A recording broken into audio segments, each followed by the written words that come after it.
Okay, Hey! we are live and on time. Hello, everybody, and thank you for joining us for Paranormal News. And I figure I probably will be doing something like this every week, even though I don't have a guest. If I don't have a guest, we'll be doing something like this every week. And then the second half, first it's news of the ancient discoveries, scientific discoveries, paranormal events, all sorts of things that are interesting and non-P, if you know what I mean. And then the second half of the show will be a place where, let's say this week is going to be UFOs and aliens. So if you've got a good UFO alien encounter, second half of the show, we'll give you the link. You come on, you tell us your story. And that should be really fun. Okay, and then the next week will be something like ghosts or something like that. Okay, everyone. Would you like to start reading the first article, Rob, or did you want me? Well, I already have a mystery. I was plugging in my Christmas lights over there. You'll notice I put my lights back up, and I noticed a pair of keys right back to my Jurassic TV. There was a set of 2 keys, and I have no idea where they came from. I think it was the people who were installing my door, because this door has been completely replaced. So I think the people who were replacing my door left me these keys. And did they leave you the car too? Well, I don't know. I don't know if it's car keys, but yeah, it's keys to something. Well, then just go up and down the street and try to unlock the cars, and Good way to get shot. Explain it to the police officer while you're doing it. I was trying to find my free car. Not Grand Theft Auto if they left you the keys by mistake. Well, I'll put the can out there, and people can put in their nickels to get you out of jail. Spring a drink. Please, Nickel by nickel. All the super chats. Or super thanks. Yeah, you could leave super thanks nowadays. Let's see. It's time for a new TV, Rob. I see. They see what's behind you. That's true. It is very ancient. I have to get done watching all my VHS tapes. So then I'll replace it when I know it's on all my VHS tapes. And Peace is waiting hand and foot on his wife.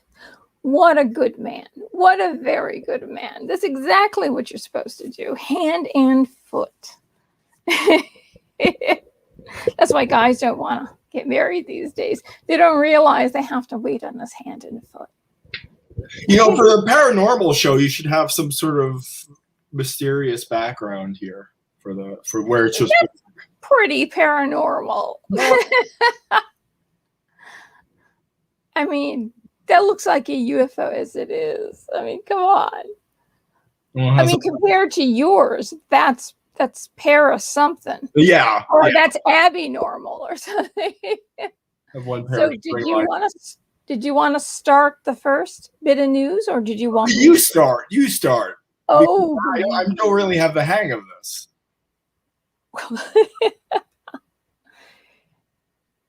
Oh, look at these links. By the way, I was on time, but I didn't have time to do all the things I normally do before I go live. So Felina can read the first show, kind of set the tenor for the remainder of the show while I get my water. Oh my God. Work.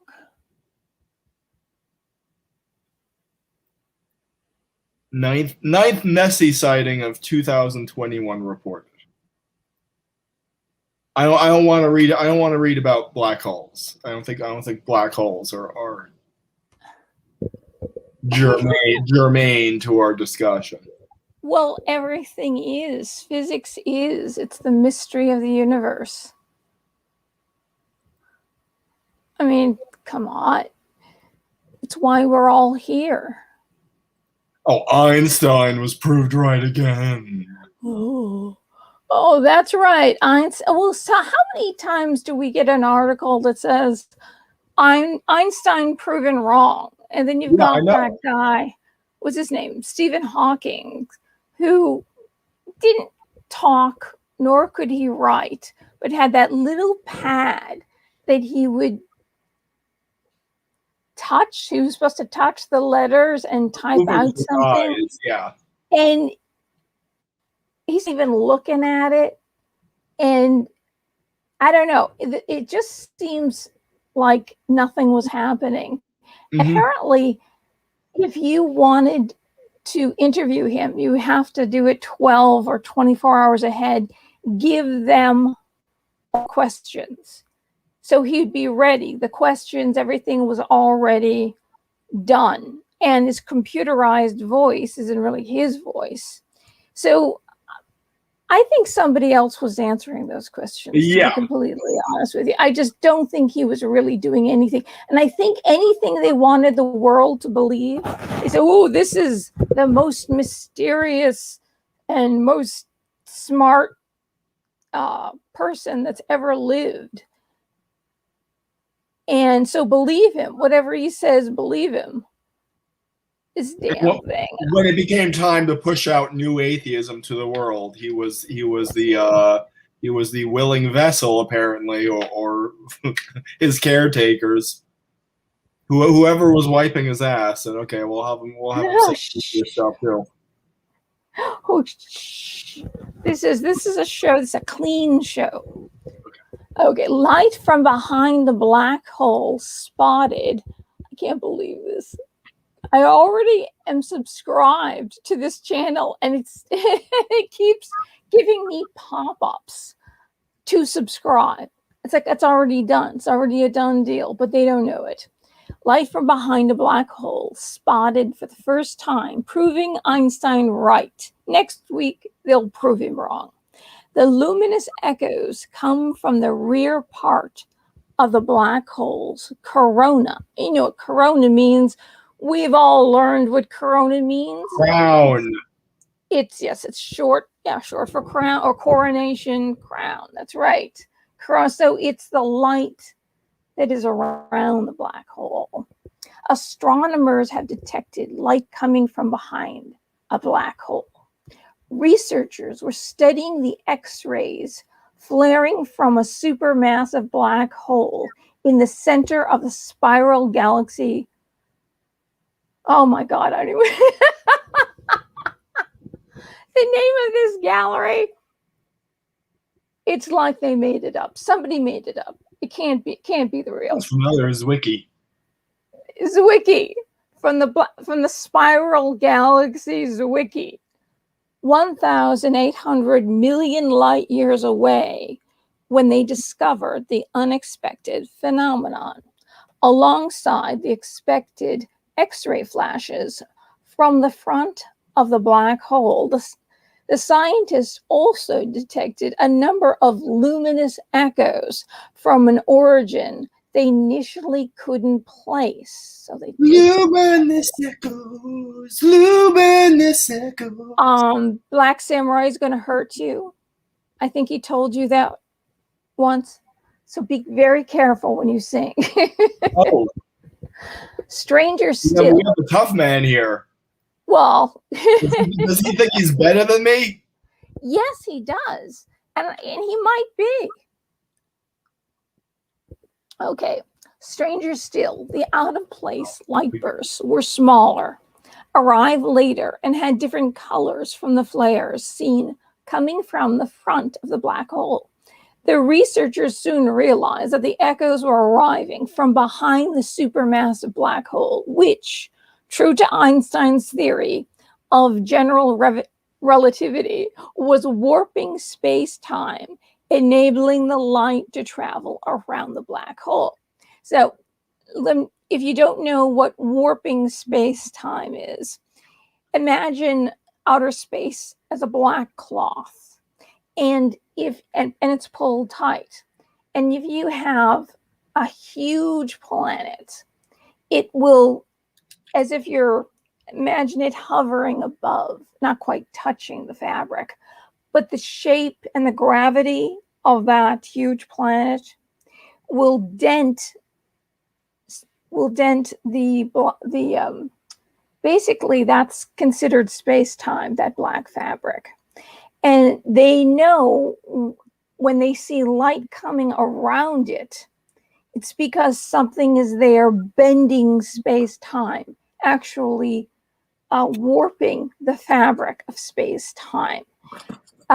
So that's why we have this idea, or they believed and calculated that space-time is actually fabric. And also black matter and black matter and dark matter and dark energy. They don't quite know what that is. Any light that goes into the black hole doesn't come out. So we shouldn't be able to see anything that's behind the black hole. Dan Wilkins, a research scientist at Calvi Institute for Particle Astrophysics and Cosmology at Stanford University, said in a statement, the reason we can see this is because the black hole is warping, bending light, and twisting magnetic fields around itself. So that's basically what I said, but I used simpler terms. Layman's language. Layman's language. I knew it was, haven't read this article, but I know what they're talking about. Einstein's theory of general relativity describes how massive objects can warp the fabric of the universe, called space-time. Gravity, Einstein discovered, isn't produced by an unseen force, but is simply our experience of space-time curving and distorting in the presence of matter and energy. So this curved space in turn sets the rules for how energy and matter move. Even though light travels in a straight line, light traveling through a highly curved region of space-time, like the space around the black hole, will also travel in a curve. In this instance, from its back to its front. So basically the light it goes around the bend as in a semicircle. That's why we see it on the other side. Yeah. This like isn't spin something around and then was it like a extreme frisbee thing or extreme golf thing and it flings outwards? Yeah. I don't know about the frisbee part. Whatever. What's the thing with you have a ball around? You basically have a ball and you put it on fabrics that's pulled tight. The ball will make a dent, like a semicircle dent. And so what light does, it goes around it because the planet is in the way and there is nothing between the fabric of space-time and the planet. The light goes around it. And by the weight, the gravity or the weight of that particular object, that is where gravity kicks in.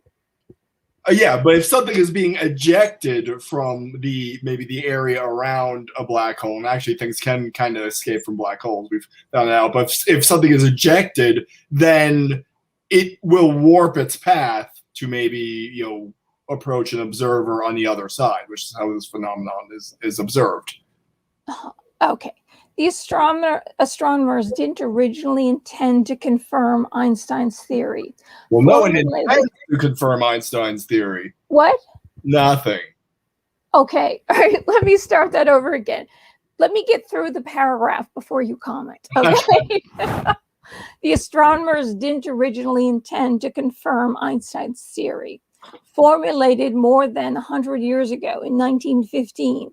Instead, they hope to use the European Space Agency's XMM, Newton and NASA NU star space telescopes to peer at the light emitted from the cloud of the super hot particles that forms just outside of the black hole's point of no return, or the event horizon. So that's particles of light that gather at the rim of the black hole. But they don't go into the black hole. These kind of just stay at this. That's why we can see this light from a distance.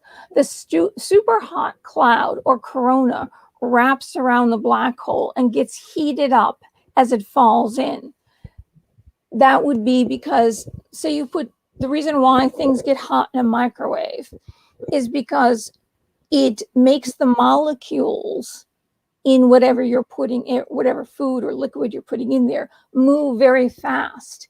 If the molecules move fast, then your piece of food or whatever it is gets very hot. The slower they move, the colder it is.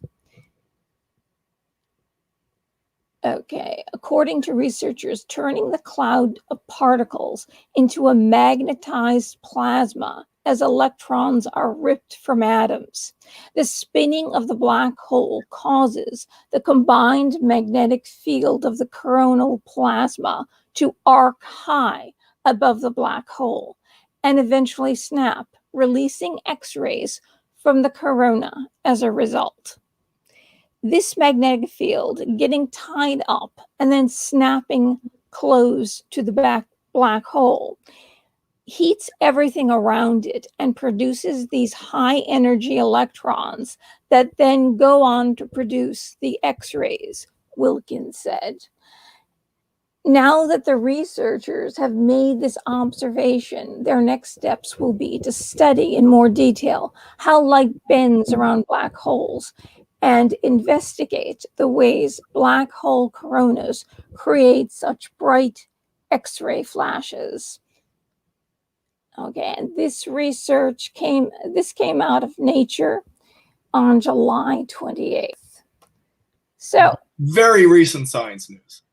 All righty. Was there something that you wanted to read? Or did you want to comment about what I just read? I think, obviously the effects of warped space-time have been sort of experimentally confirmed over and over for 80 years now.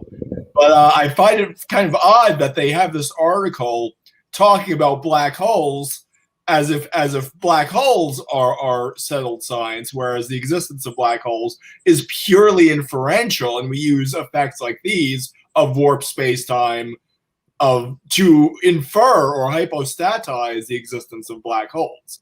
So it's kind of there's a little question begging here, but yeah. And of the two, between Hawking and Leonard Susskind, who used to be a plumber and then became a theoretical physicist, he won the argument between what about the description of what they would find, what a black hole actually is, over Stephen Hawking. And most people don't know Leonard Susskind, but if he won that, I would say he's a better physicist, is what I would say. Imagine he used to be a plumber, and then he stopped and just became a physicist. Was he partners with Squiggy? Squiggy from Lenny and Squiggy. Yes. Were they plumbers? I don't know. They were handymen, weren't they? I'm not sure what they did. I'm actually not sure what they did for a living, other than being thoroughly unattractive, with no fashion sense whatsoever. I have no idea. Well, see, Felina is so shallow. Felina looked at this beatific image and scrotum puppet. Ugly. She said he was ugly. Yeah. I can't be with you. Okay, good. Sorry, he will warn you of traps. Oh, all right. Take your rubber mask off, and then you've got the head of that. Yes. By the way, this is my LeBron James Happy Meal toy. I have. Excellent. I haven't had a I can't remember since I was a child having a Happy Meal. Well, the toys used to be awesome. And now you get this crap made. Actually, that's a pretty good toy for a Happy Meal. In China. Boy, it's still better. It's still better than the hamburger that you're getting. And they've scaled down the hamburger too. The hamburger is half the size of the hamburgers I remember from my childhood. It's really a piss poor hamburger. Yeah, it is. What the heck it's made out of? Actually, I do know what it's made of because the attorney I worked for, someone he actually McDonald's hired him because somebody claimed that they got a bone in their hamburger, so he had to go. There's no actual animal product in it. Well, this is how it's made. He had to go to the plant, the meat processing plant, and saw how they made these hamburgers. What they do is they take the entire cow and they basically cook it until it liquefies. So everything you get, basically liquid everything of that cow. It has to be liquefied because it's poured into, it has to make a certain size, the exact same size every single time. So it's impossible for a bone to break off because they just take the whole cow, stick a rod from its butt to its mouth, and it sits there or hangs there and roasts slowly. So everything turns to liquid. And when you eat one of those things, I can't say it's a burger. I can't say it's meat. It is meat, but it's everything. Of the form, yes. So that's a little. So you may never want to go to McDonald's again after I told you exactly how it was made. I go, wow.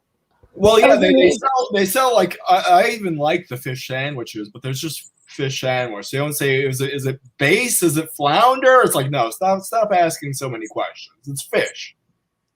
It's no, actually it's a certain kind of fish. I forget the name of it. And they have to go to the middle of the Atlantic to find it. Grouper. And it's a very tasty white fish. And that's the only kind of fish that they'll use. So the fish sandwiches are actually very good. Yeah. And they might overfish this fish eventually. So somehow we got on McDonald's and off of paranormal and science. It was scientific discoveries. Okay, get the toys away. I don't have toys. I don't have any toys. Okay, that's true. Okay, I think you have your dolls. You have your dolls. Yes. He's putting off his job here. Okay, do you want what he's trying to do? 9th Nessie sighting of 2021 reported. I have to scale this up. Your view, zoom in. Pollock, you're right. Three Stooges knows. We should give Three Stooges a I would say we're the least qualified. Send him a Happy Meal. Send him a toy from a Happy Meal.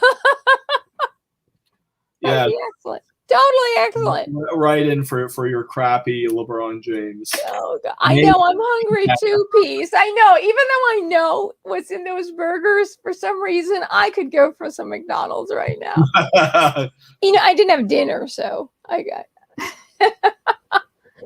Oh boy. Okay. Really, we went to adult toys. That's right. We went to adult toys. Yeah. That was the lurking subtext. Okay, I already have a problem with this article in the first 3 words. Why do you have a problem with the article? You can't read it? Should I read it? I'll read it. After largely going largely unseen for most of the summer, the legendary Loch Ness Monster may have been spotted for the second time in less than 2 weeks. The sighting was reportedly made by a man by the name of Mr. Veacock. I think Mr. Veacock is mythical, if you ask me, as he was visiting the Scottish landmark last Friday. According to the witness, he was standing north of Urquhart Castle and scanning the water with a pair of binoculars. Much to his surprise, he suddenly saw a strange mass emerge from the water. apparently able to get a fairly good look at the anomaly. Boy, this guy sure loves his adverbs. Vcock estimated that the anomaly rose 2 feet out of the water and was approximately 10 to 12 feet long. Unfortunately, the witness did not capture any photos or video from the sighting, though he did produce a sketch of the potential creature when reporting the case to the official Loch Ness Monster Sightings Register, which recognized the event as the 9th Nessie sighting of 2021. Coming on the heels of another possible observation that occurred July 19th, Vcock's report was the second potential Nessie sighting in just a handful of days after no one had reported seeing the famed creature since early June. Whether this is an indication that the beloved cryptid has returned from some summer sojourn or merely the result of more people visiting Loch Ness and looking for the monster is a question that only Nessie could answer, if Nessie could talk or had any knowledge of our, or was it earthly? What would people underwater call our overwater experience? Yes,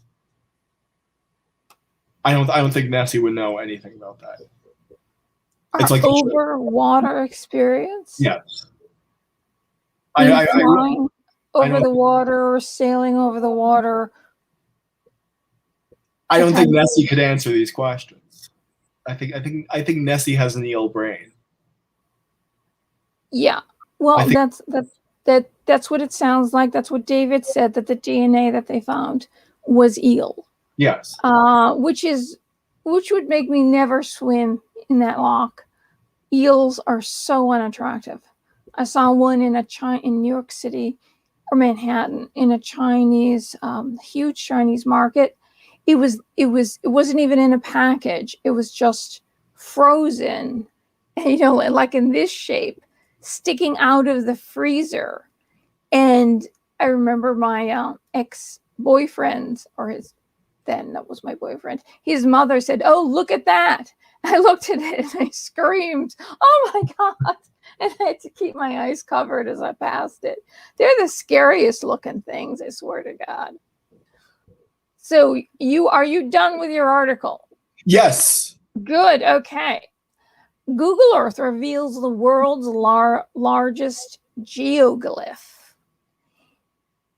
A set of sinuous lines found in the Thar Desert of India may be the largest geoglyph ever discovered. Poo-poo on you, Peru. Nazca.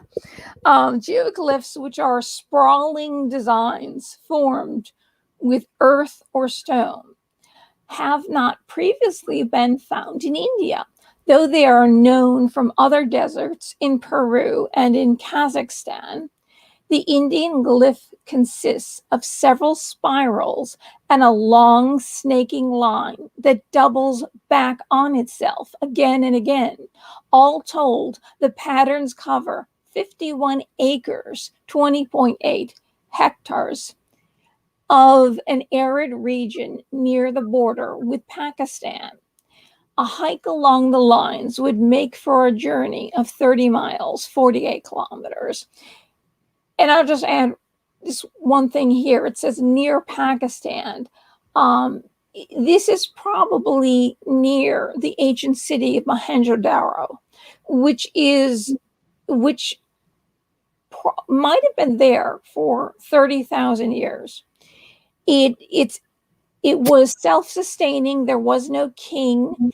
There was hot and cold running water. They said it was about 60,000 people.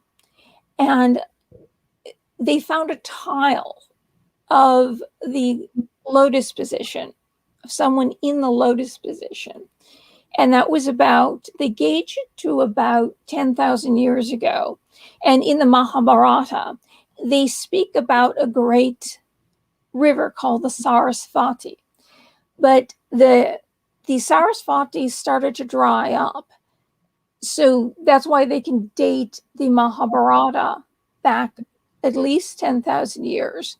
because it talks about a river that no longer exists now in its full glory. So it's not surprising to me that this incredibly advanced civilization, which they originally thought that the Aryans came in through Mohenjo-daro, because they found, when they were digging, they found a graveyard and people buried in different positions, some people together, and their heads or their bodies were pointing in different directions. And so they thought that there was a big war, and the Aryans came in and killed off these people, the indigenous people of the area, and then brought in Sanskrit. So, as what they realized was that these people had been buried there thousands of years apart. So there was no Aryan invasion. The Aryans, the Sanskrit language is akin to Eurasian. It's a Eurasian type of language. Indo-European, yeah. Or Indo-European. And so there was no, apparently the Aryans came in, but they just moved in like anybody moves into a population or unknown continent they'd never lived before, and just, melded in. So it isn't surprising to me that you've got these geoglyphs, which you find in Nazca and in Kazakhstan. You have these geoglyphs, which you will find all over the world. They found that how they made them was they just moved stones away on either side, and that lent to outlines on either side. And apparently, because there's no wind and there's no rain, there's nothing to blow or wash any of this away. So it is interesting that you've got things that you'll find on ancient, let's see, the supercontinent was Pangaea, as things that are in the Eurasian continent, you'll find across the ocean in a different hemisphere. And that would either people were around that far back when it was the supercontinent of Pangaea, and then it broke up. Africa, India broke off. The Americas, North and South, broke off. Or you have to ask yourself, were people sailing? Did they figure out how to build boats and literally just sail across the world? That's why we've got pyramids in Mexico, which look more like ziggurats, step pyramids. And then we've got these geoglyphs. It's an interesting thing to think of.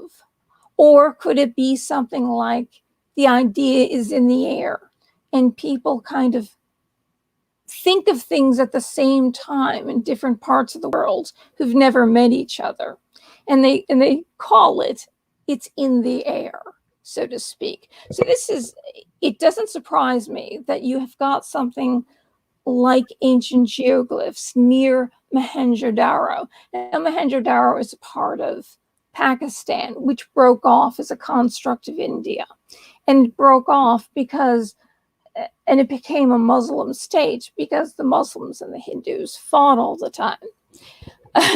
So that's the reason why. Okay. It's not clear why the lines were made, though they are situated near several rock cairns or stacks and memorial stones, the latter carved with images of the Hindu deities Krishna and Ganesh. The lines may have some sort of religious or ceremonial meaning, which they think Nazca might be as well. They have no idea why these huge... That's a rule of archaeology. When in doubt, just assume it has some sort of religious function. Well, right here we can say yes, because we know who Krishna is and Ganesha. When you say Ganesh, that's the Hindu way of pronouncing the god Ganesha. and when you have an A at the end, that's a Sanskrit pronunciation of Ganesh. So that's the reason why when I said Ganesh, and Hinduism drops the vowel at the end. But in this case, because these are two main gods, Krishna being, these are very beloved deities, and Krishna is the avatar of Vishnu, which make up the triune gods, Brahma, my God, Shiva, Brahma, Shiva, and Ganesh. And not Ganesh, Krishna, no, Vishnu. It's so hot where I am. I've got the air conditioner on, and I should tick it up a little higher. So I'm really kind of like, and last night it was hot as heck. I was in black velvet, so I put the air conditioner on really high because what I was wearing went really well with the Mothman. I'm like as hot as can be. Nobody knows how hot I was. Even I had a Victorian skirt on. It was like a Victorian velvet top, and I was as hot as all heck. And nobody knew. So I would have to say in this case, for sure, this has some kind of religious significance, possibly a ritual or initiation or something like that, because that's who Krishna and Ganesh are. Krishna being the most beloved of all the Hindu gods. But Krishna. But the geoglyph itself is not pictorial. Yes, ladder carved with images of the Hindu deities, Krishna and Ganesh. So it is. The geoglyphs are carved in that shape. That's what I'm saying. It definitely is. The lines, okay, some sort of religious or ceremonial meanings. Discoverers and independent French researchers, Carlo Othemir and Johann Othemir. Oh, it's good. Those two brothers work together. How about that? Wrote for the upcoming September issue of the journal, Archaeological Research in Asia. The overall pattern is not visible from the ground, exactly like Nazca, as there is no high point nearby and the terrain is flat. Only by scouting the region on Google Earth were the Othemirs able to discover the geoglyphs. That is very interesting. Of course, they had, there's a little bit more. Monumental lines. The researchers first discovered lines on Google Earth in 2014 while conducting a virtual survey of the region. In 2016, they visited a collection of intriguing sites. Some promising spots turned out to be furrows or failed tree plantations, but near the village of Boha, the researchers found patterns that had nothing to do with farming. The Boha lines stand out in regard to their monumental size, their shape, a giant spiral, a butrosophodon, and a small ovid spiral, plus some portions of lines related to the main motives and their orientation of the giant spiral. The Othemirs wrote in an email to Live Science. The spiral has been around the world, usually means, and in India, you've got the that stone that they put linga, Shiva linga stone. Shiva is the god, and the linga represents the male, and the male part. And it's set on a oval, like an oval shaped disc, and it's got a spiral around it, which represents the woman. And you'll see in India, they will put water or milk on top of it because they want to keep Shiva potent and creation returning.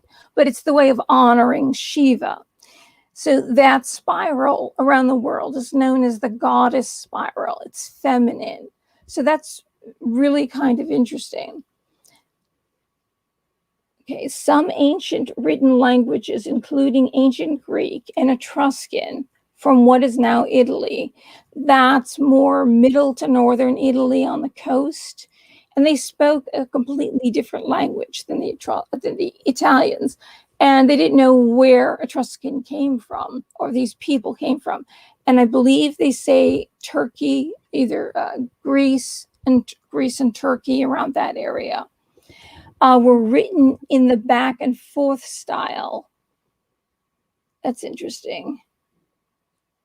So that's really interesting. So they found languages, Greek and Etruscan, were written in the back and forth styles, and we're talking about India. That's pretty interesting. That kind of says, yeah, people really did move around the world. Mm-hmm. And when we stop and think of who invented what, who did what first, we forget the fact that people moved around the world. And the Celts you find on the Silk Road, mummified mummies, beautiful, actually very beautiful mummies, but very well preserved mummies, and they're dressed in yarn, very brightly dyed, and it's got the tartans of the Celts. So it looks like, and they look like some have blonde hair, and they look very Caucasian. And we didn't realize that a lot of the things you'll find in Ireland and Scotland that they dig up actually came from trade with Egypt or Italy. And people don't realize that these people, the Celts, went all the way down Europe, through Egypt, and then up the Silk Road. So that's why you wonder where you're going to find these things that are totally out of place. It's because people moved around the world more than we realize. And they probably were very adept at all forms of travel. Let's see, for all their size, the lines are fairly subtle on the ground. They are dug into the desert soil about 4 inches deep and are just 8 to 20 inches wide. Though the researchers aren't sure how the lines were made, they could have been formed with a plow pulled by a draft animal, like a camel. A desert mystery based on weathering and sparse vegetation growth in and around the lines. The researchers estimate that the designs are around 150 years old. It's not that ancient. Okay, there's no surprise there.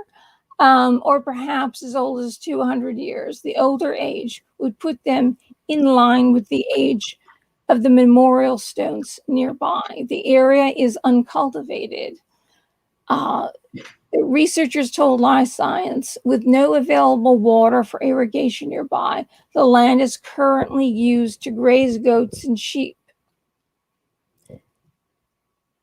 So they're talking here about several different regions of these glyphs. The one with Krishna and Ganesh is in one part, and the other lines, these were like 3 stories in one, talking about 3 different kinds of lines, one that's spiral looking in another place. But they did not tell, did they say, blah, blah, blah. Where's the one about the Ganesh and Krishna? I want to see if they said the age that they think those are.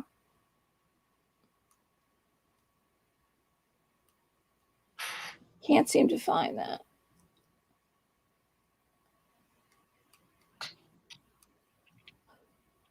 I must have read it. I just didn't remember it.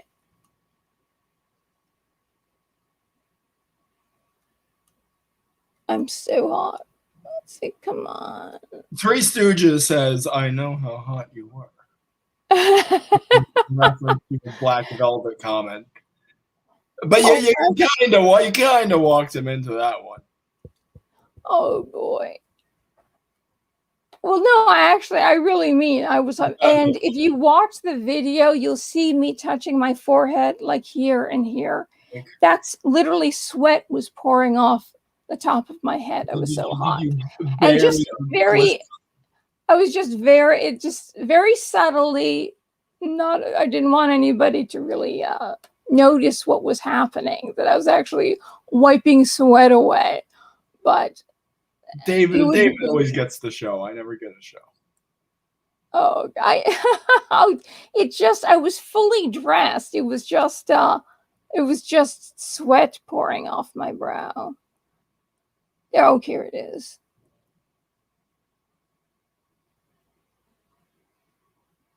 Now they don't mention how old they think the Krishna and Ganesha geoglyphs are. So, your turn. Well, I get the fun ones. Mystery creature menaces British beach. By the way, those glasses weren't helping me at all, so yeah. Lifeguards at a beach in England ordered swimmers to return to shore after an unidentified and rather sizable sea creature nearly capsized a fisherman's boat. The weird incident reportedly occurred on Wednesday afternoon in the community of Boscombe, which sits on the shore of the English Channel. What one assumes began as a pleasant day at the beach turned into a concerning situation when multiple people reportedly seeing a large creature multiple people reported seeing a large creature lurking out in the water. There were some splashes in the water, recalled one individual who witnessed the weirdness unfold, and the lifeguards said they hadn't seen anything like it in 35 years. Lifeguards subsequently ventured out into the water in an attempt to locate the creature, but they were unable to find anything that could explain the strange sightings. However, there appears to be little doubt that something big made its presence known, as a fisherman who is out of the water says that he had an up-close and personal encounter with the proverbial monster. I was pulling a lure back into shore and something grabbed that, Darren Tapper told a local media outlet. I almost turned over in my kayak. Turning around to see what had just stolen his fishing rod, the man said that all he could see was a big shadow disappearing into the deep. Reflecting on what he might have encountered, Tapper observed that it was something big and theorized that it could have been a shark. Although the seasoned fisherman has never seen such a creature in those waters before, he came to the conclusion because I don't know what else would have the power. Ultimately, Tapper expressed relief that he did not fall overboard when the animal rocked his boat, since if you saw how it took my rod and reel, I didn't stand a chance. God knows what would have happened. I looked like a seal in my wetsuit. Fortunately, the fisherman remained in his kayak with a story to tell, rather than in the water, where the mystery creature may have mistaken him for an easy-to-catch snack. Okay, let's all go to paranormal news. So check out that other email I sent you with that one link to paranormal news. And it looks like there's some interesting and fun articles there. So you just read, let's see, Trump meets orb. That's a very interesting. Do you want to read Trump meets orb? Well, I saw that, but it was an old article. It's from 2017. Okay. But yeah, it's the thing where the Simpsons did it first, and they had the thing in the Simpsons where all the world leaders are touching the orb, and then it happened in real life. Okay, so we'll just throw that one out. Well, that's paranormal. That the Simpsons prophesied the world leaders touching the orb. I know, yeah, but the interesting part about this is it from the origins. Interesting facts about crystal balls, from their origins with the Druids to their modern manufacture. Here are 5 facts about crystal balls. That's something that people don't know and would be interesting to read. You know, that's like, it doesn't really matter when Trump touched the ball or the orb. what matters is that they're going to be taught. They used a funny photograph, but the article is really going to be about facts about the crystal ball and its druid roots. So if you don't want to read it, I'll read it. That's fine. When Trump touched crystal ball, what did Sagar have to say about it? I have no idea. That's the Sagar wall. That's the rising. That's the hill. I'm sorry. So this did anyone know that crystal balls have a druid roots? I didn't know. I just learned that now. So I'm glad I'm reading this. The technical term for the act of gazing into a shiny reflective surface as a means of divining new information or predicting the future, which is called scrying. The term is a shortening of the world's descry and has roots going back to the ancient Druids. That's very interesting. See, another way of scrying, if you don't have a crystal ball, is if you put water into a bowl and then you have the surface beneath the bowl is black and you look into the reflection of the water, you gaze into the water, and then you'll start seeing visions. That's the way Nostradamus used to scry. So, okay, its roots go back to the ancient Druids. They were part of an elite class of Celtic people who lived primarily in the British Isles and France during the Bronze Age. According to the Natural History by Roman era naturalist and historian Pliny the Elder. Who doesn't know about Pliny the Elder and Pliny the Younger? Yes. Druids used Pliny. They recorded history, and that's where we get a lot of the history of the ancient world. Is all these different scribes like Tacitus and Joseph. Joseph was the one we all know from the Bible, right? Druids used crystals to foretell the future. Julius Caesar. That's my new rap name, Julius Caesar. I can't believe of all the people, I was born by cesarean. I was obviously Cleopatra in a previous life. How could I get Julius Caesar's name wrong? Come on. I like that. That's my rapper name is Julius Caesar. Oh, Caesar. Okay, Julius Caesar also described Druid superstitious practices in his oral histories of the Gaelic wars. Caesar was waging war against the Gaelic nations at the time, so he may have had reason to exaggerate some of their less savory customs, such as human sacrifice. Druids did not limit their divination to crystals. Pools of water, mirrors, or reflective glass would also do. Okay, worldwide trend. However, crystal gazing wasn't confined to the Druids in ancient Gaul. In crystal gazing, author Lang noted the practice held sway in China as well. A Chinese criminal code from 1888 described a practice called Yuan Kuai. Okay, that made my day. Okay. Oh, wait, there's one more. Fuchu. You have an affair with that Eric Swalwell? Yuan Kuang Fu Chao. I think it's Fu Chao. The magic of the round glittering. It's interesting. The magic of the round glittering. That's an interesting way to describe it. Which a practitioner allegedly used to call up the face of a thief who may have stolen his belongings.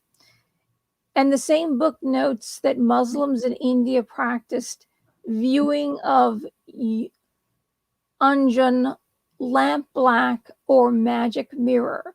Did you know that in Islam, magic is not considered haram?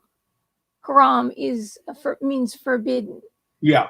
Magic is very there's a lot of magic texts that come from the Muslims. But then again, thinking about it, it could have been something that the people of Arabia practiced when they were a pagan country. So it might have been something that was just passed on over time. And a lot of things are like the Ramadan, the things Ramadan and going around the Kaaba and running between the two hills. Those were all customs. Yeah, traditional tribal. And the Kaaba used to have statues of gods and goddesses around it, and there was one statue of Allah, and Muhammad smashed the others and kept Allah, and also kept the black stone that the pagans also used to kiss. Okay, so the Caliph Mansur, who lived in the 8th century, used a mirror that could allegedly reveal whether someone was friend or foe. Another legend holds that a different leader possessed a ruby ring that could reveal faces on its surface. Other folk remedies have historically included sick people looking into a shiny pot of water or be healed. As we believed in Medina, Saudi Arabia, while other people used miriat or magic mirrors, according to the Magi and religion dans l'Afrique du Nord, 1909. That's the magic and religion of Africa. Okay, forbidden practice. While crystal gazing and scrying may have been popular throughout the world, such divination has largely been considered a forbidden occult by major world religions, except for Islam. For instance, the Old Testament expressly forbids divination, saying, "For those nations which you are about to dispossess, listen to the fortune tellers and to the diviners. But as for you, the Lord your God has not allowed you to do this." The king of Babylon, who's the enemy of the Israelites, either shuffles arrows or polishes their surfaces to read them, according to magic and divination in ancient Palestine and Syria. The idea is that something about the appearance of the arrows could reveal insights into the future, according to the book. So it's very interesting because the prophets went to diviners, went to witches, and asked to foretell the future. Will I win the battle? And the famous one said, "No, you will not win and you will die." But he had the battle anyway, and he died. So the interesting thing is that Christ also, the prophets also told the future. Christ also told the future. And within us, we have intuition, which is a God given intuition. And like when a mother knows what her child is doing, or if her child is in a dangerous situation, the mother knows.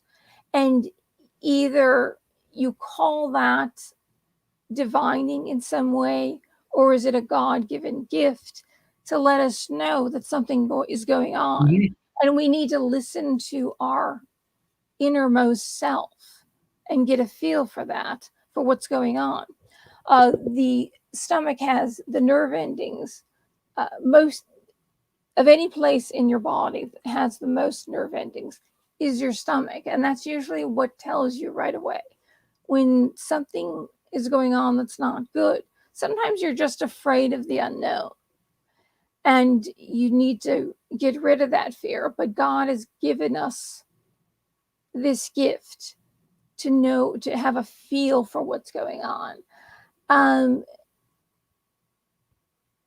As far as using divine, it depends on, I asked a priest who was an educated in psychology, and he's seen like 20,000 people.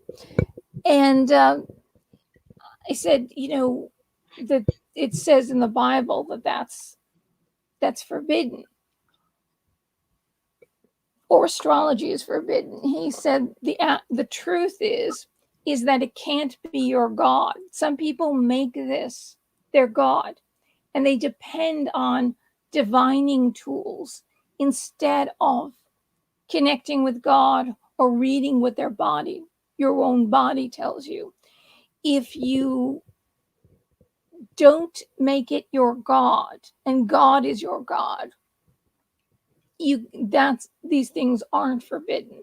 But people back then were making it their God, and were not asking God or looking to God or praying to God for help. It's almost like they became an atheist, yet they, as far as God was concerned, and they were using these other divining methods as what will tell the future, instead of looking to God and letting God guide you, or feeling it, meditating and feeling it within your own soul. Sometimes you'll get a vision of something that will happen, and it's either a warning or it's something good. But that's something that it's a gift that God has given us. So as long as you don't make these practices your God, and God is your God, and it's kind of like a way to take your mind, your focus off of it, and then having your inner let's see, your God is within you, and like listening to what your soul, your spirit is telling you, your own intuition is telling you, because we're very distracted by all these things of the world. And sometimes we use one of these methods to distract us from all of those things that are going on. And it's really your own self that you're not listening to. You're not listening to your intuition. So you'll use something like this to like go around the other way to get the answer. But God is always speaking to us. And what we should do is to quiet the mind and to quiet the outside noises of the world, so we can listen and be guided by God, because God is there. Hinduism says that God is in your heart at all times. So the answer is always within us. And there are a lot of people who make all these practices their God. A lot of people who practice witchcraft or Wiccans will do these things, but they also believe in a god and a goddess, or a creator God. So they're entire. It's Well, yeah, more. they would perform these divinations through their own agency. It's not that they are being receptive to what God reveals.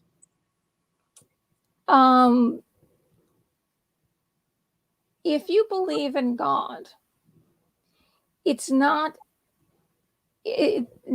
through your own agency. If you believe in God, and the answers ultimately come from God, this is not your agency. This is not you. This is you listening. We are drowning out what our own inner self, our intuition, Yeah. is Well, that's telling what us. I was separating it from occultic practices. Yes. Is if you don't believe in God, but you have like a busy mind, so, right? Busy, lots of things going on, and you cannot hear. You're not listening to your intuition. You're not listening to your gut. You're just not sure. It's a way of kind of distracting you. You know what I mean? Sometimes we need to be distracted to take our eye off of everything that we're worried about, what we want to know the answer to. We're very worried about it. And our mind is filled with this worry. And we kind of need something to distract us from the worry, so we can, they say, the divining method with cards you pull in tarot. It's your own inner self, which knows the truth, that basically pulls those cards. And our inner self is our soul. You could say our guardian angel is with us, God. That's who basically is pulling the cards. It's not, you don't believe that it's some kind of phantom or demon or something like that, but it's just a distraction. If you make these divining methods your God and you turn from God, but you only do it because you need to get your mind off of everything, to distract you from everything that's going on, what you're worried about. But it's never our agency. If we are to glean the future in some method, it is always our inner self, our soul. See, the answer is within us, and our ability, our psychic ability, it's within us. It's a God-given gift. So it kind of gives us a way, guides us. That's always there. And we get distracted. How many times do we hear the answer is in you? Deep down, you know the answer deep down inside. It's that's what it is. That's, so you can't say it's our, we have agents. Everything that you do is a God-given gift. Everything that you is either, you can say you getting up in the morning is your own agency, or why do these people don't claim to have agency in this situation? Why is it only divination practices? We're using our own agency to help us find what the answer is, know what to do. It's only bad when we want that, but we need our own agency to do everything else. It doesn't make any sense because we need guidance. It's not just getting up in the morning, which is our own agency that gets us up and feeds us and goes out and looks for a job. That's all our own agency. So why is that okay? And why is quieting the mind, distracting from worry and looking for the answer, why is that bad? Why is that our own agency? God gave us this gift. God gave us a gift to have intuition. A mother has intuition. She knows when her child is in trouble. She gets this feel. God gave you this. And so by listening to that, we're not listening to God. We're using our own agency. It doesn't make any sense. It doesn't make any sense at all. It's if you make it your God, these practices, and then you don't believe in God, unless these are gifts that God gave you to look within yourself. And it's your inner self that pulls the card or gives you the answer. You look into the water and you see the reflection of the water because you are meditating. That's a meditation. You're looking at the water and you're blanking your mind out of everything.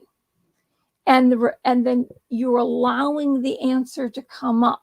It's a way to distract you from the world, from what you're worried about. All of a sudden, you're just zoning out, looking at the reflection. And all of a sudden, you've forgotten everything that you're worried about. And then all of a sudden, you see the answer. You're able to push out everything else to see the answer. It's kind of like meditating and listening to that still small voice within us. And that's a method to find that. But if you think that's a God, there's something wrong with that. If you know that it's a distraction to wipe your mind out of everything, and then listen to your inner self. God has given you the answers. They say the answers are within you. God has given you this gift to meditate and listen. Like you said the other day, meditation, prayers are speaking to God, and meditation is listening. listening to the still small voice. So if you do that and you kind of just stare, you start staring into a bowl of water, it's a way to just wash out the worries, wash out everything you've been thinking about, everything that's going on in the world. And then you, all of a sudden, the answer comes up because you've pushed everything else aside. So that's what it's supposed to be, and that's how you're supposed to uh, achieve it. And that's what's really going on when you get that answer. You're listening to the still small voice, just like Saint Teresa of Avila said. Every mystic says, you forget everything you know of this world and everything you've been taught about God, and you go after God for God's sakes. You're listening. By listening in meditation, you're asking God to come in. That's the still small voice that is within you and within all of us. If that is your agency, I could say, well, in a way, to enter deep meditation, I guess you have to do it. You have to take these actions to enter, to clear your mind, empty yourself of yourself, so that you can hear God and God can enter you. So that's the two things coming together. That's what it's supposed that's what scrying is supposed to be. It isn't demons, it's just wiping your mind out. Stop worrying, stop thinking, forget about the whole world, and just zone out and meditate and listen. All of a sudden the answer will come to you. But even then, it is making yourself receptive to the answers that God is yielding. If God chooses not to give those answers, you will not receive them. There's always an answer. I mean, to every question we ask, there's always an answer. God is always answering us. And if we think that we ask and ask and ask, and then we don't receive an answer, we have to quiet ourselves to see what the answer actually is. God does not leave us alone. God does not, he listens to his children. He's always listening to us. He's always guiding us. And sometimes the answer is right in front of our face. And we think that we're asking and asking and asking, and we're hearing nothing. By quieting the mind, emptying yourself of yourself, emptying the mind of everything, then we can clear it all out. And then we'll see that the answer was right in front of our face. God always gives us an answer. Sometimes we just don't want to hear it. Sometimes we don't want that answer, but it's the answer that God is giving you. And to quiet the mind in a deep meditation so we can hear God and just let go of this whole, everything that's going on in this world. God is giving you the answer. Most people don't see it because they can't quiet the mind, or they see it and they reject it because it's not the answer they want.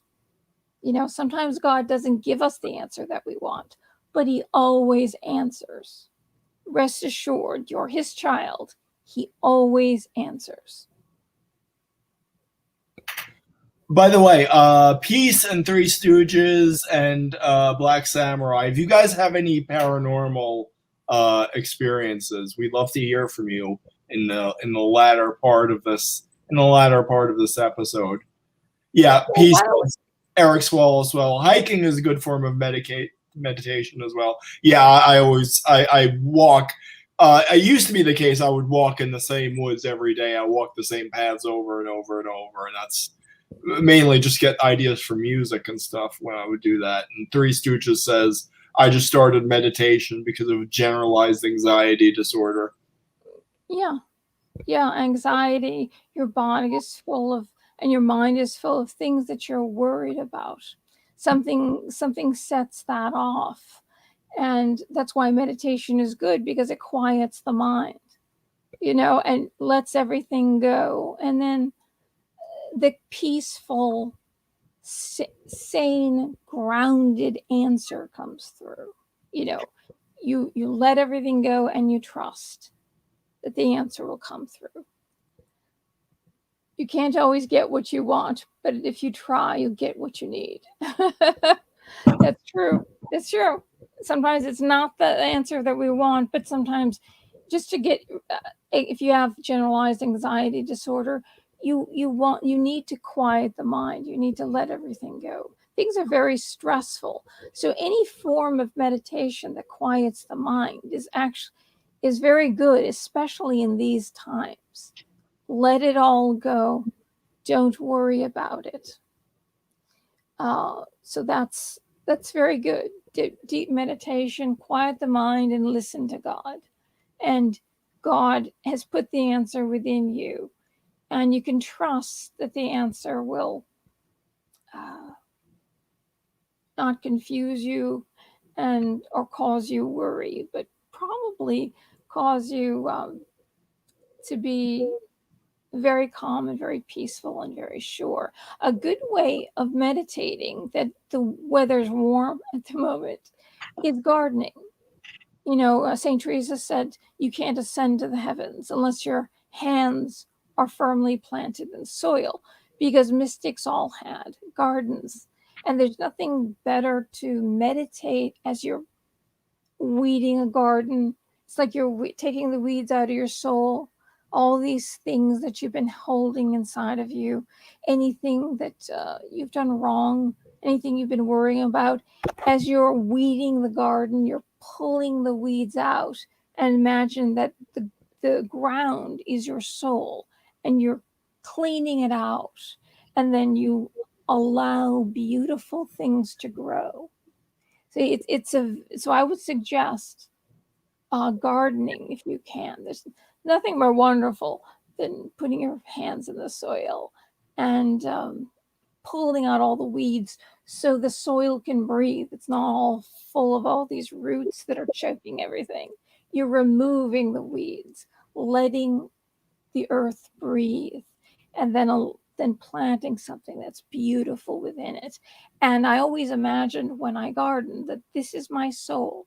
I'm pulling the weeds out, all the things that I regret that I've done, everything that's in the way, and everything that's making me worried inside.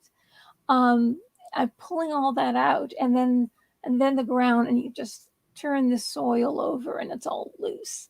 Then the earth is breathing, and then you plant a beautiful flower, or even if it's something to eat, but something that's so beneficial and so good for you. So that I would suggest gardening, and you're outside in the sunshine. It's nothing more wonderful than being out in the sunshine and Yeah. breathing the fresh air, and then listening to the birds, just listening to nature. And then all of a sudden you've forgotten everything. You're just weeding, planting something beautiful, and listening to nature, and then all of a sudden you realize, oh, that's a robin, that's a finch, that's a blue jay, that's a mockingbird. Oh well, if you have a cat, you'll hear the blue jays and mockingbirds, all right. Yeah. Caw, caw.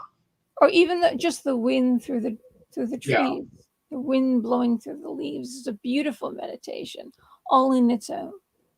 So, is there anyone out there that's got a paranormal story?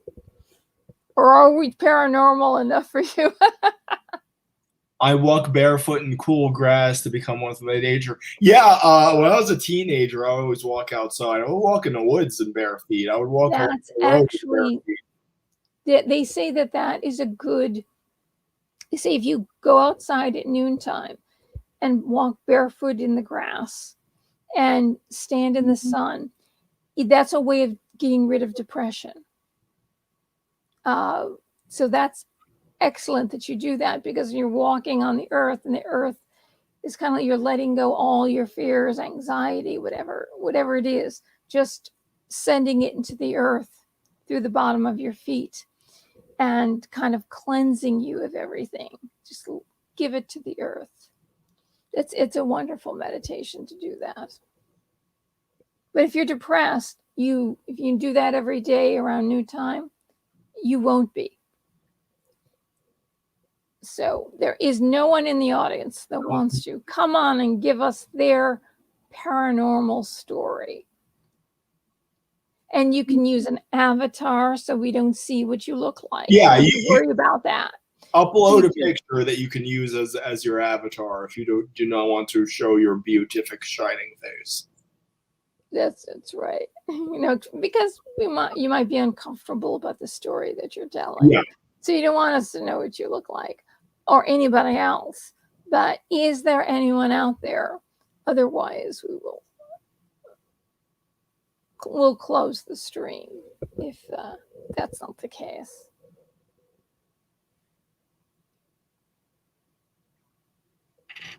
No, I don't think there's anyone.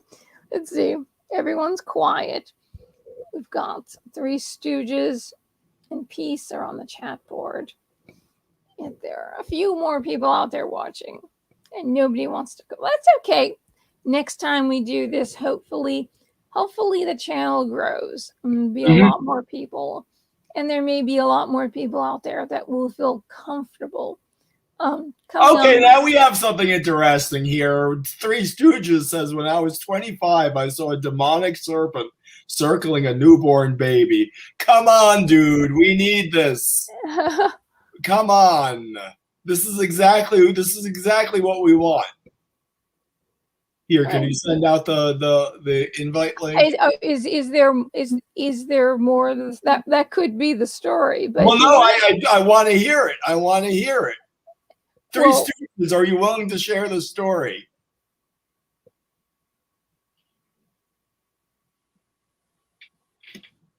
And I was hoping John Harrison would show up tonight because he's got all these. He's got psychic stories. He's got stories of aliens and UFOs, and I'm not. It's true. Not everyone has a mic set up, so there's that issue. Oh, too. okay, that's true. That's true. Peace saw Elvis and Freddie Mercury walking into a 7-Eleven. Okay, well, some other time, if you feel like it, feel free to. There'll be another show. Do paranormal news, and at the second half of the show, you can come on and tell your paranormal stories. Do you have anything else to say, or was there a paranormal story you wanted to read, or were you going to cast judgment on all the paranormal stories? Is that what your job is? That's what your job here is, Rob. Damn them to hell. Damn them all. I have my Burger King Christianity. Yeah. The Burger King. No, I felt I needed to punch up the article before though. So yeah, I'll give them my dramatic Shatnerian readings. Remember, you didn't write the article, and you can comment, or the people on chat can comment on it. Three Stooges says, I also died and saw heaven. That is good. See, you could come on and describe what it looks like. These are people would love to hear. That would be so wonderful. And you don't need to show your face. Put up any picture you want. And people would love to hear those stories. Those are just demonic serpents. There was a picture going around the web that a woman said, or was it a video, that she saw a demon in her child's room, and it was going towards her child. It had cloven feet. It looked kind of like Baphomet and had horns on its head. It was pretty weird. I don't, of course, anything, I suppose, could be contrived on a computer, but and it was going for the child. Yeah, well, that reminds me of the Celine Dion children's clothing line, and the advertising for it. The entire branding of it was satanic, and they had like a crib, and you see these glowing white eyes behind the crib. Yeah, that was really weird. That Yeah, was black and white baby clothes or something like that. yeah. Well, all very satanic kind of looking. Yeah. Yeah, yeah. She for a woman that if she misses one meal, she'll blow away. Oh my God. More and more emaciated. Yeah. Yeah, I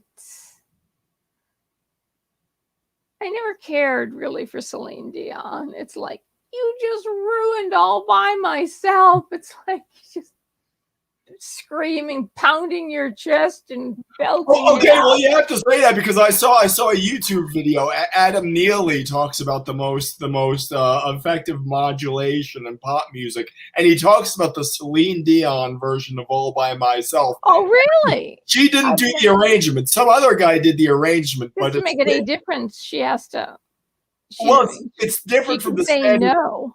because at the end it has that chromatic note. It has that sort of flattened note anymore, and that becomes the basis of the new modulation in the Celine Dion version. It's a chromatic median modulation, so the entire harmony changes beneath her.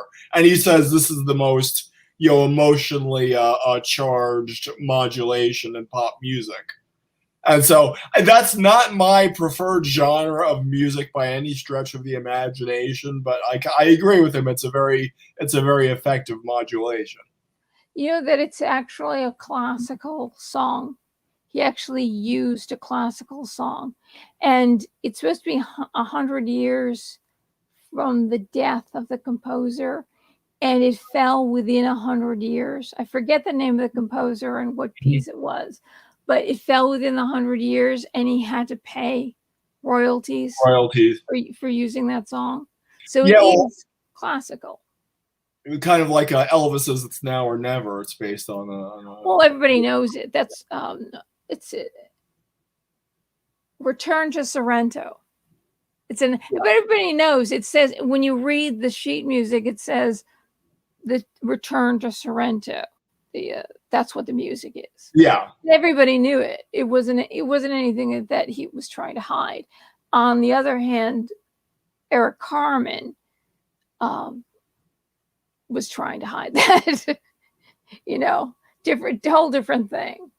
Three Stooges, you really need to come on the show. I saw a giant gate with two marble pillar with blue flames hovering above them and a giant stone wall. Your device doesn't have. The only thing you really need is a microphone. Yeah. And when you use the link, you come into the studio.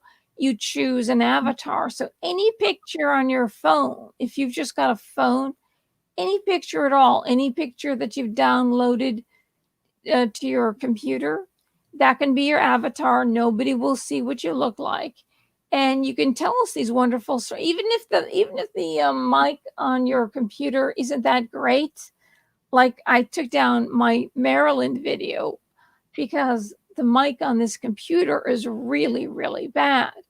That's why I got myself another microphone. That sounds very good. Yeah, that sounds very good.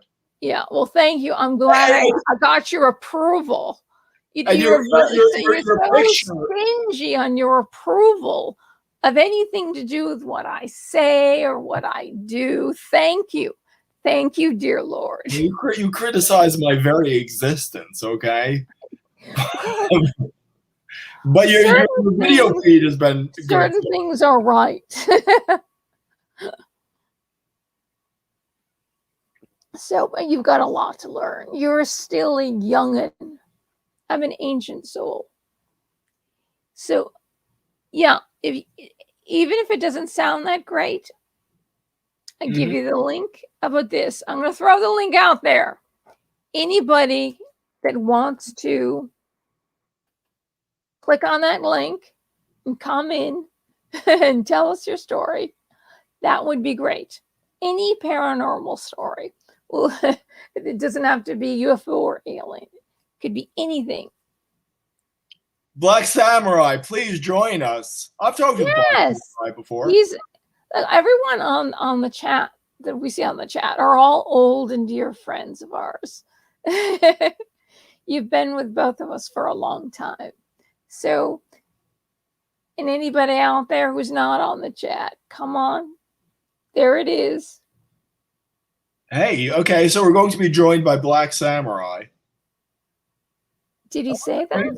You don't need to show your. Well, no, he said that in there, you guys. I assume he's talking to everybody else, not him. Oh, okay. You can't tell before Black. By the way that was worded. Are you dyslexic? When you read something, you think the opposite? You just saw me read an entire Coast to Coast article. Am I dyslexic? So it's like the My So-Called Life episode where she finds out Jordan Catalano struggles with dyslexia. Black Samurai, we don't. You could hide your light in a bushel basket, or hide your face in the bushel basket, for that matter. But we want to hear you.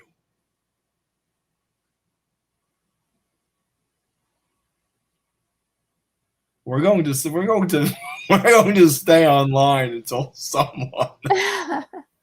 We have to be here until 6 in the morning. It's 11:11. Make a wish. When it's 11:11, you meditate, connect to God, and connect to everyone and all life on the planet. It's like one. You're one with everything, and you praying for peace, basically. You know. Well, I went through a phase of my life where, basically, when I look at a digital clock, it would have repeating digits. It was never 222 or 555. But there was something. There were things that never occurred, but the other repeating digits, or something symmetrical like 1221 or something, and I would see that like 3 or 4 times a day. What was okay? So 11:11. Okay, we're talking about the paranormal. This might be the closest to a paranormal experience. This was when this was a huge thing in my life. It was like, come on, this is just happening several times a day. So I was reading about the 11:11 phenomenon on line. So I saw some band had a song called 11:11. So I started just listening to the song. And then I said, well, I have to go out, and went to a bar. So I just turned down my computer, walked into my car, turned the ignition, and the digital clock in the car said 11:11. So yeah, it was omnipresent. You're supposed to become quiet at that moment, and then connect with. It's between you and God, and then everyone in the world. We're all one, and you just stop, and you pray for peace. You pray for peace. It's kind of like you're connecting to God, and you're sending God to everyone in the world. And it's a good, when you see it, it's God saying hello, is what it means. God is saying hello. So I always stop, and it's good to stop and meditate, even if it's just for a minute. Quiet everything. Connect with God and all life. We're the children of God, every single one of us, all of creation. And we need peace. It's good to pray for peace. Well, peace is already here. Well, we appreciate having you, Peace. Oh, he says he likes the banter between us. Well, thank you. Oh, we need to get we have the banter. We need the subject matter. Amen, Felina.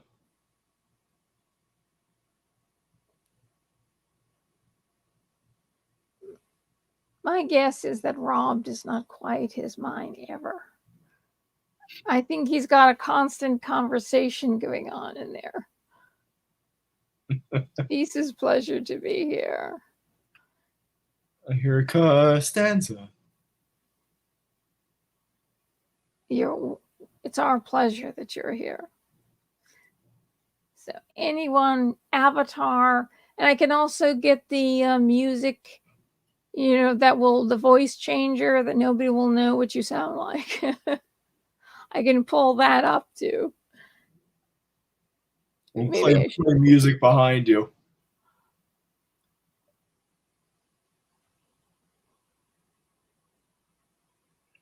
He's been interested in Kierkegaard. I read what the purity of spirit is to will one thing, I think, something like that. Oh, and the crowd is untruth, but that was an essay.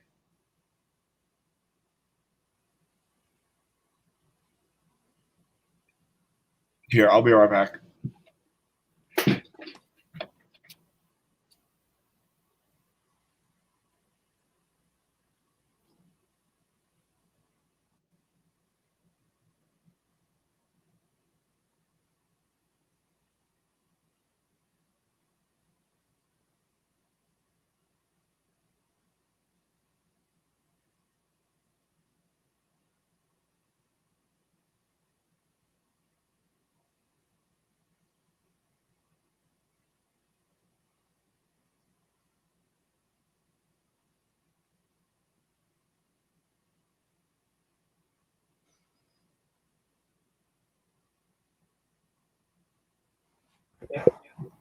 Couldn't find it.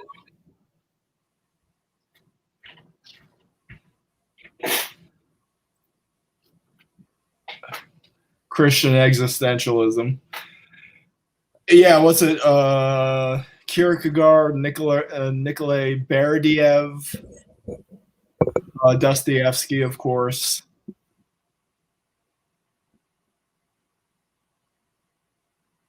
Paul Tillich. Okay, I've gotten. Okay, it's going around and around here. My connection isn't good. Oh, why is that?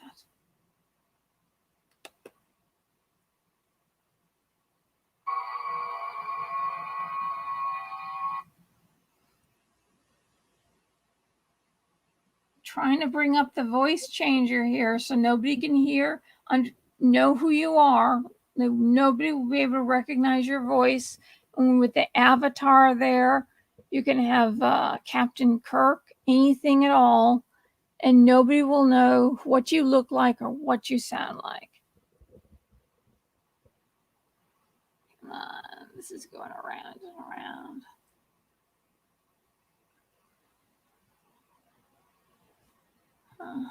Yeah, I mean, we love to have you, Peace. I'm sure you're more knowledgeable than us, perhaps in the philosophical discussions.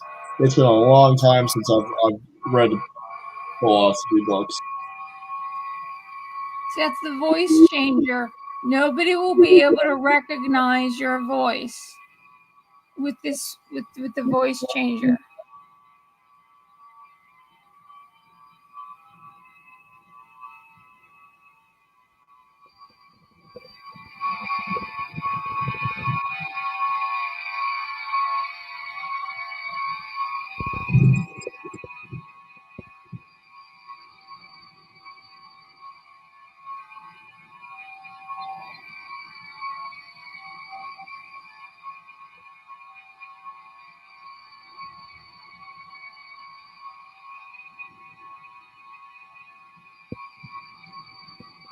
This is top notch entertainment right here. Let's see, Kierkegaard, Peace would like Kierkegaard and Christian existentialism as subjects. Three Stooges, I tried to join. Do you want me to give you the link again? Oh, give you the link again. Chat. Okay, yeah, Three Stooges. Check your Felina. Check your who's backstage. See if he's There's backstage. nobody backstage. Well, he says in the private chat, "Is it working?" So this is it. That's the link. That's a link to the stream.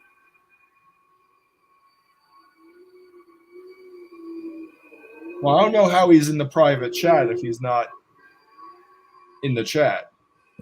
He does. I don't see him here.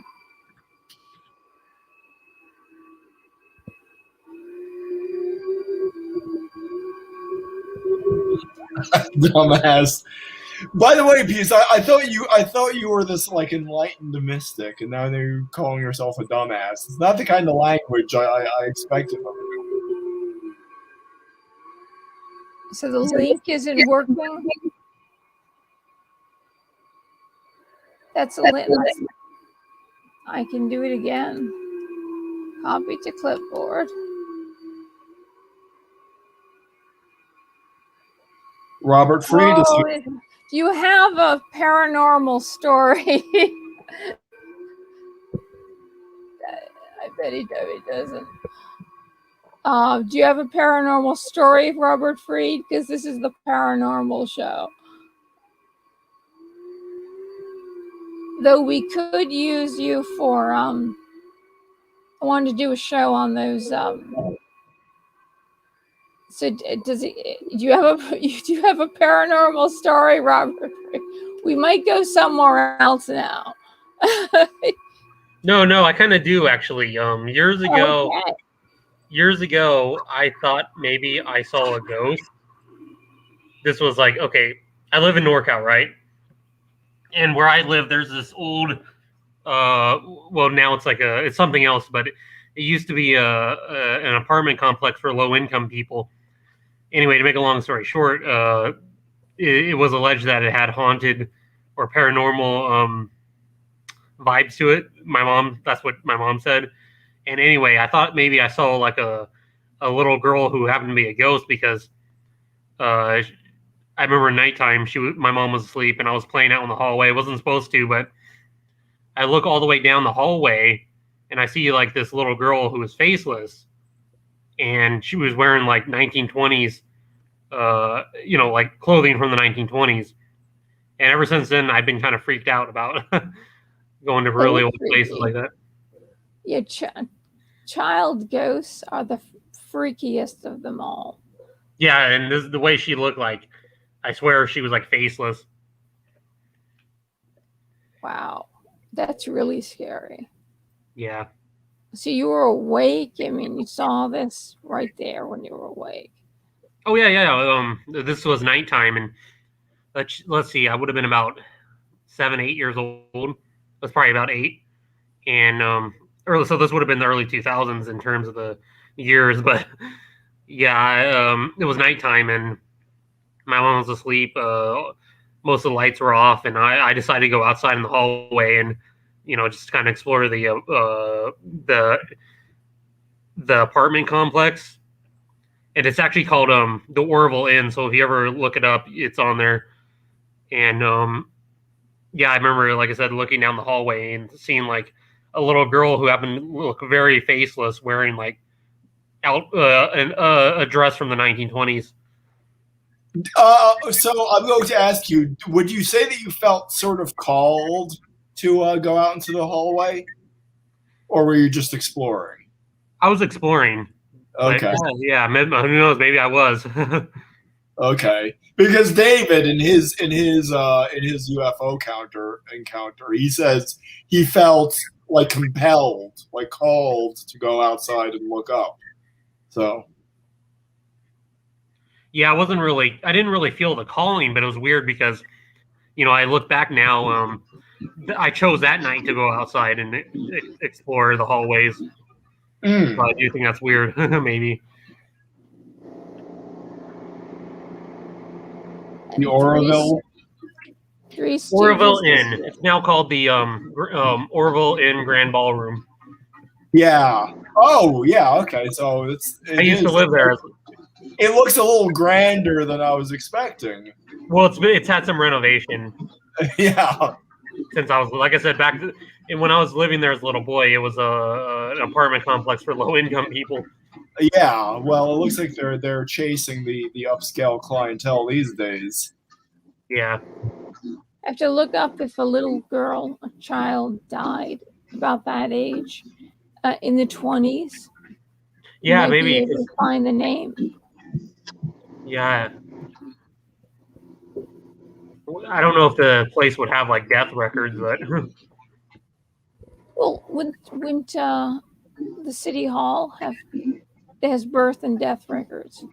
yeah, but I'd have to go through the records of that. But that maybe will like that ought to be something interesting to do. You gave me an idea. There's a Facebook page called the Orville Paranormal Society. Yeah, because I've heard a lot of paranormal stuff happens in that town I used to live in.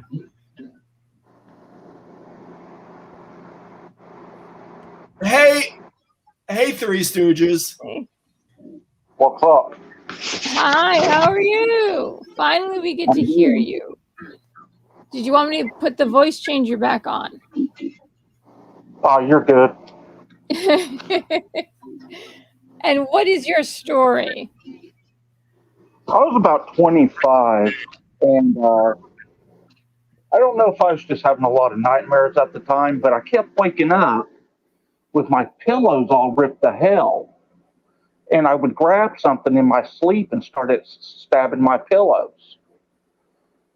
Well, one night I had woken up and I saw a black serpent, snake-like, and it looked like it was in the shape of a polyworld, but with a child, a newborn child, in the center of it, and the snake was just going around it and around it. Was the child there or not? Was it like an apparition of the child? Or was a child sleeping there? No, it was an apparition. Ooh. Well, I didn't find out until about 5 years later, at the same time I was having this stuff go on, that the EU had basically restarted the Holy Roman Empire. So I'm thinking at that time there's a connection there.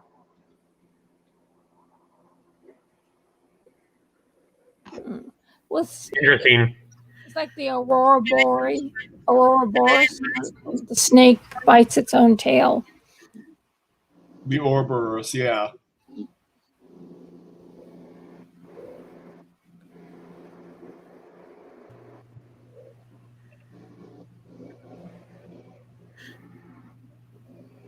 Yeah. See there? Yeah, I'm here. Okay, yeah. But yeah, I like to.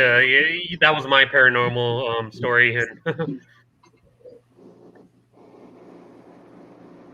So what happened after? I mean, you saw this. Was this in daylight? Was it at night? Were you? It was at night. It was at night, and you could. Yeah, it was pitch black. I could draw it if I wanted to. I still see it today. You still see it today? Yeah, in my mind, I can still see it. I can picture it. Oh, you remember it? Yeah, that's pretty frightening. Like I'd like to have an answer to that. I wonder if the room that you're in was that the baby's room, and maybe the baby didn't live. That was. Know. That house was built by the oil refinery that was across the street, and it was about 100 years old. Oh. So a lot of things could have happened in that house. Is there any way you could find out the history of that house? Maybe to see if there was a baby. Maybe I'm going to assume that was a omen that the baby was going to die. I bet a newborn baby died in that room. I mean, I just can't see any good. History now. The house has been torn down. The house now has been torn down. But wouldn't there be records of the people who lived there?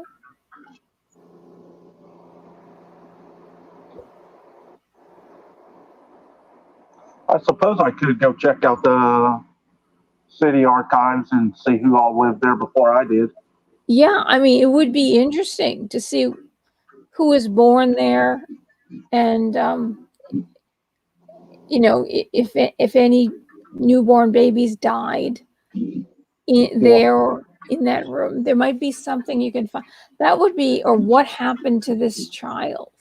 What if the child didn't die and they grew up and then they turned out to be an axe murderer or something? Because the evil, the demon, was kind of like possessed the child. That could have happened too. Was this an isolated apparition, or were there others like it? I'd seen ashtrays where I'd be sitting, and all of a sudden the ashtray would just start turning in circles. Wow. I've heard of that before, ghosts doing that, or poltergeists doing it. Yeah, I've heard of that before. That is freaky.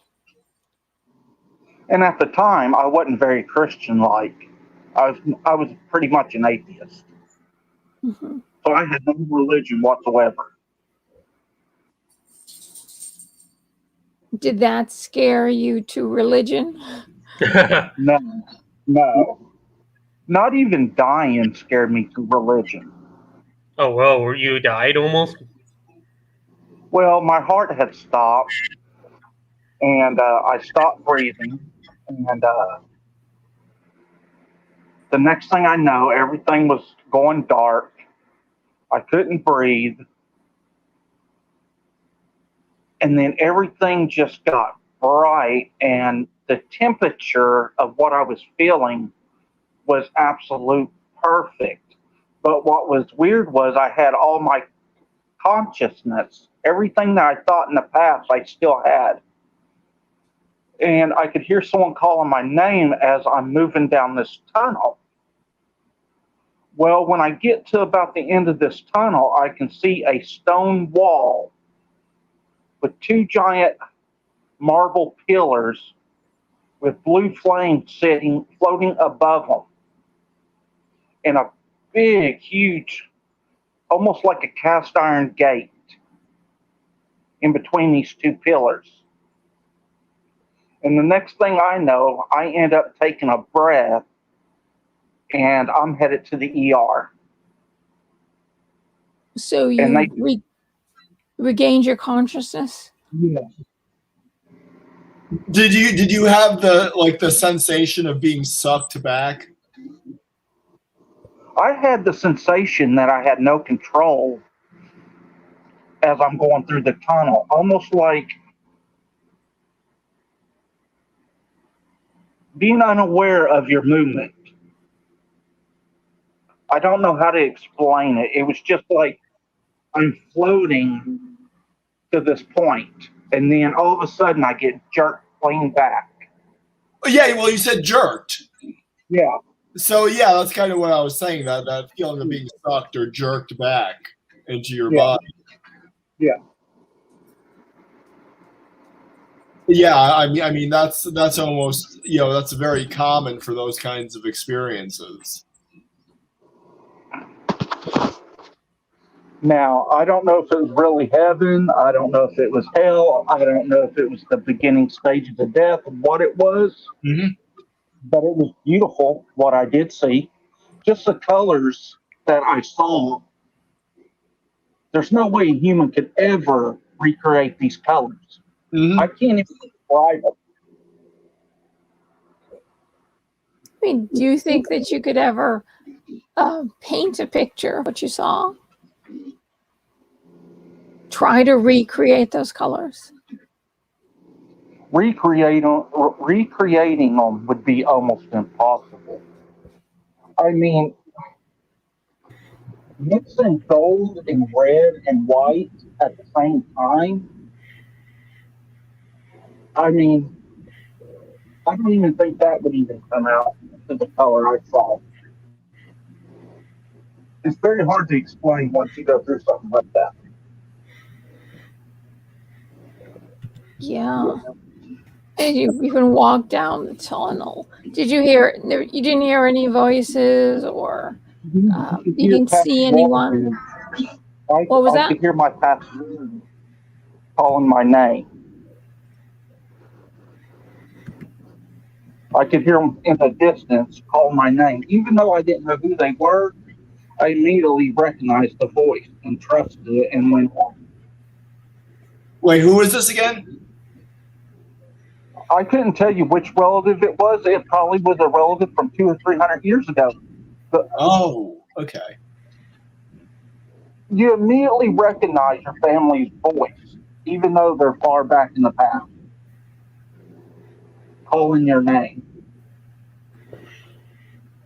That's interesting. You get a sense that you've never heard or seen them or don't even know of their existence, but you know that this is a relative. That's Yeah. so you're in a place of knowing. Like when we think that when we pass on, we believe that we'll know all the answers to things, all the mysteries on this earth. We'll know all the answers, and it's almost like you know, if you heard that voice on earth, you might not know that it was a relative, but in that place you knew it was a relative. I think that's very interesting. It almost gives us that sense that is something that is what will happen. We will have that knowing that we don't have here. All the mysteries, there's so many mysteries I want the answer to. They say that it's possible due to genetic memory that you do carry on memories from your ancestors going all the way back to the beginning. That's true. They say that you, Because all animals have that. yeah. Yeah, They all know what to eat and what not to eat. I don't see why it would be impossible for a human. Yeah, animals know how to be animals.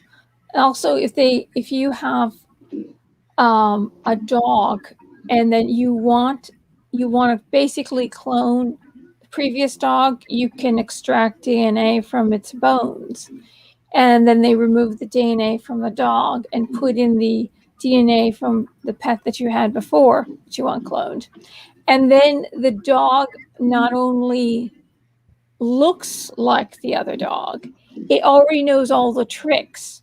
It's as if you have he or she knows everything already, everything the other dog did and everything you did. It's carried in the DNA. It's really weird. I would have done that. I would have, of course, I'm sure it costs a lot of money. I would have loved to have had my Chocho come back. But I also think that it also, if you do that, then you're taking away a dog or an animal that could be, and it could be just as unique and just as wonderful and just as loving as the animal that you had before. But is our soul, is that what eternal life is? Is that our soul is within the memory, the DNA carries everything. And that's what's passed on. Like when you have a child and the child has another child, that you're passing along your genes. And is that because of that, knowing that that this happens when you clone a dog, you take the DNA out and you put it into the other dog, and you take their DNA basically and throw it away. And the dog knows everything that the other dog knows. Is this what eternal life is? It begs that question. And of course, me not having any children, if nothing to pass, when I die, I'll die. And I don't have Chocho's body, so I couldn't even do that. But I wouldn't want to do it. I would want the dog to be who it is. But is that our soul? Is the soul, because the DNA and genes are such a mystery, So is it that, or is it that you know the relative because that relative's genes are within you? So there's the memory. It continues, but it continues through the DNA, through the genes. Or I mean, it sounds to me like you were in heaven, but Well, it sounds like you got on the front stoop of heaven. You never actually went in, but you got to the it front. didn't go through the gates.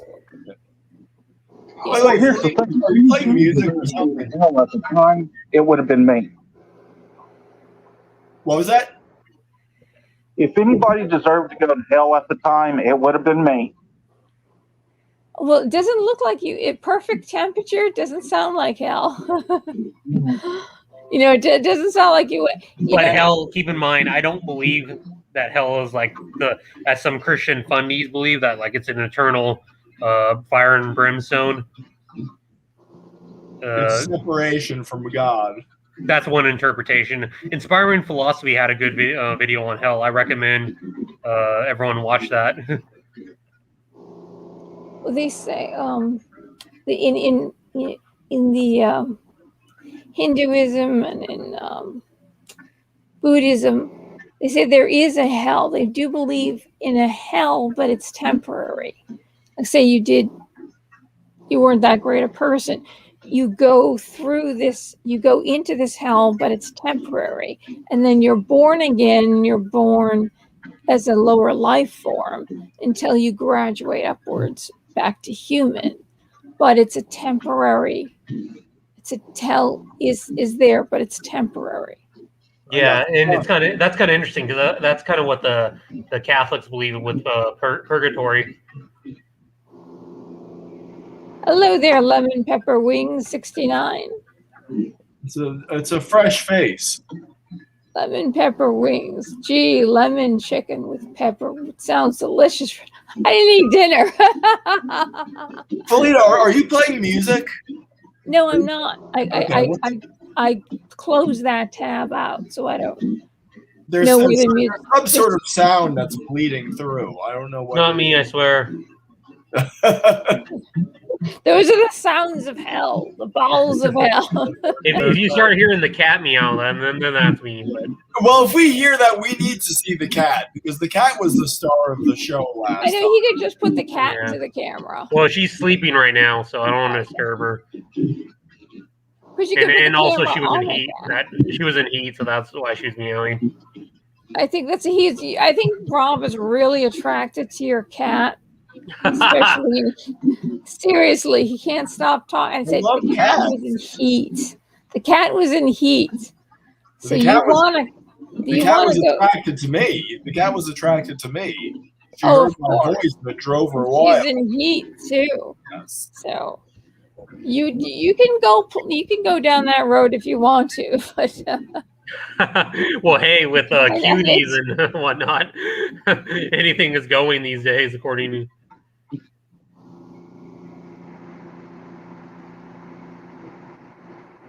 Everybody is saying hello. But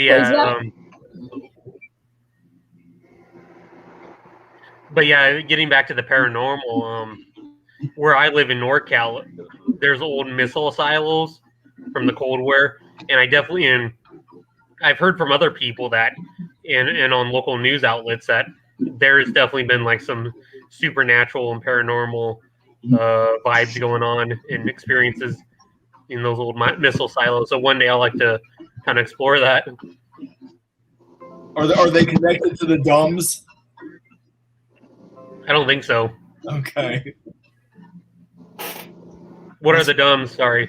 Deep underground military bases. Oh, okay, yeah. No. These are Titan 1 missile silos. They were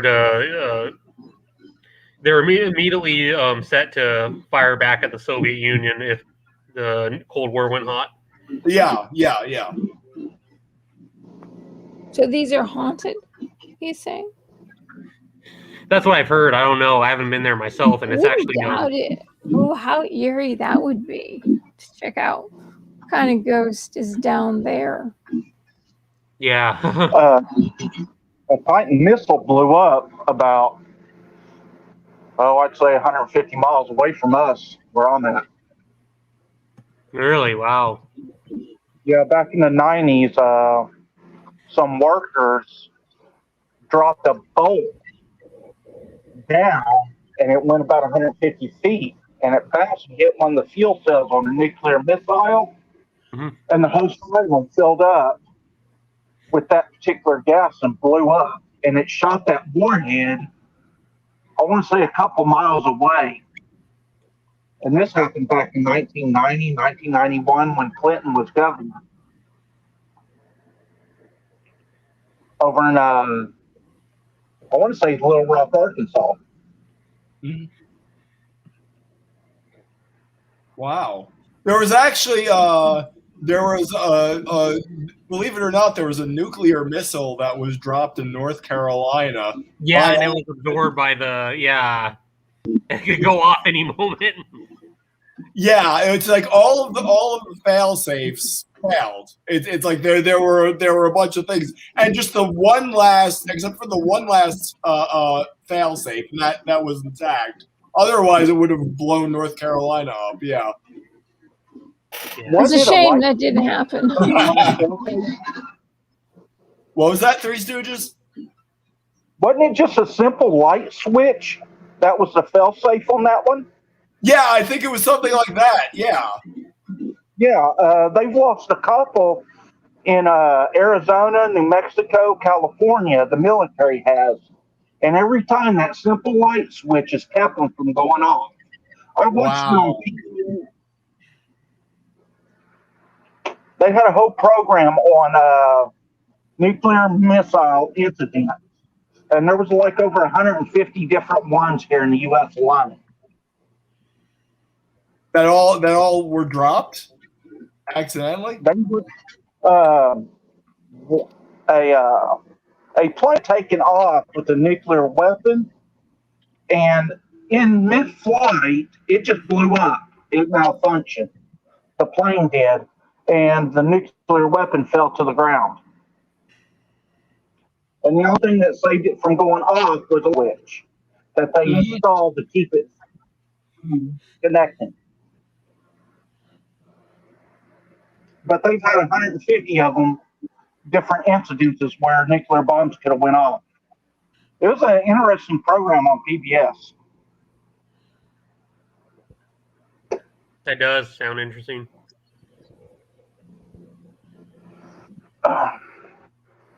Yeah, the 1961 Goldsboro B-52 crash was an accident that occurred near Goldsboro, North Carolina in 1961. A Boeing B-52 Stratofortress carrying two 3 to 4 megaton Mark III nuclear bombs broke up in midair, dropping its nuclear payload in the process. The pilot in command, Walter Scott Tulloch, ordered the crew to eject at 9,000 feet. 5 crewmen successfully ejected or bailed out of the aircraft and landed safely. Another ejected but did not survive the landing, and 2 died in the crash.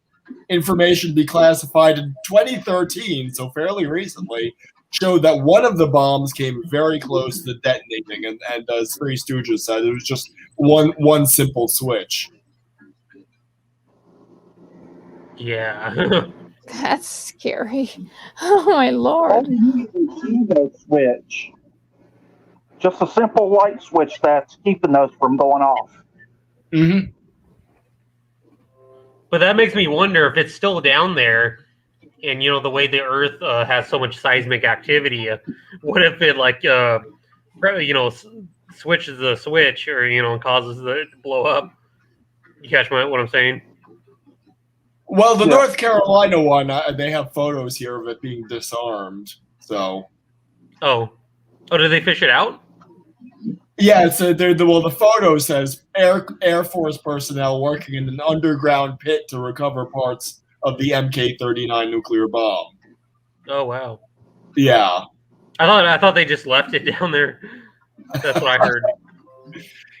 That would be bad. It's bad enough when you have landmines. Never mind a nuclear bomb. What is it? Megaton 3 nuke. That's actually, I think, one of the worser ones. Yeah. They're like Pacific Islands that you can never go on because they're just covered with landmines. It's a real shame, but yeah. Well, and speaking of nukes, a lot of nuclear testing happened in the Bikini Atolls. Yeah. Back in the 50s. Yeah, I was going to say Bikini Island. Yeah. I think that's heaven, isn't it? You die and you go to Bikini Island.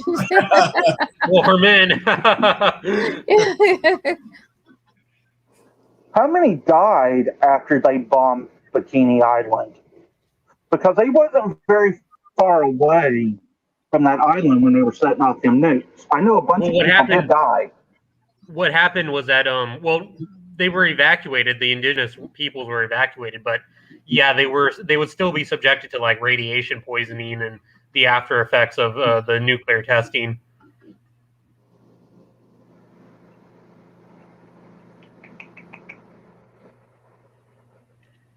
That was after reading what Peace is saying about bombs and fail safes, and most of our current arsenal is down the kiloton range. One good thing out of the Cold War is that technology and more accuracy, resulting in us no longer needing high yield bombs. Yeah, because during the Cold War, high yield bombs were the main source or the main nukes for both the United States and especially the Soviet Union, because the Soviet Union couldn't really master precision with their nuclear capability, so they would build bigger bombs. just kill as many people as possible. Yeah. Rather than a surgical strike. Right. Yeah. That's actually where they invented the Tsar bomb, which is literally the largest nuke that was ever set off. Yeah, and we have that footage of it being detonated in Siberia. Yeah. Yeah, and the pilots, they were even told by the Soviet high command that they would not. There was literally like a 50% chance they would not come back. Well, when the Soviet government tells you to do something, they don't sugarcoat it. Well, yeah, and it was either that or the Gulag. So yeah, exactly. To take your chances with the bomb. But yeah, the pilots did make it out, though. What's Robert Reed. Oh, yeah. Yeah, well, we have you here.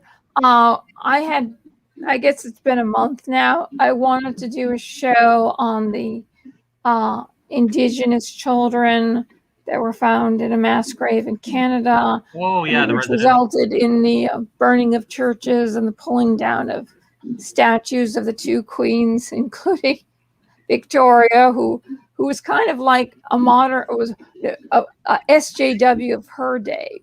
While her staff were racist, she would call them racist if they said anything against her Muslim. She had a Muslim family living with her, and they were even the brother of her assistant, and they pulled down these statues they have no idea that you couldn't get any more not racist than Queen Victoria, but you kind of have to know about her life. But they recorded, she logged everything, and her daughter burned a lot of the books because she didn't want anybody to read. She put some stuff in there that might have been sexual, so the daughter burned thousands of pages. But I wanted to do a show on that, and I wanted because you're half Comanche, I wanted your take on it. I do know that the mass graves, which a lot of people don't understand, even Mozart was buried in a mass grave in Europe when we had the bubonic plague. First thing I thought of, was there some kind of plague or sickness that happened that a lot of children died of at once? And in Europe, that's what they do. They throw them in a mass grave, or like the black or bubonic plague, they've got the bones.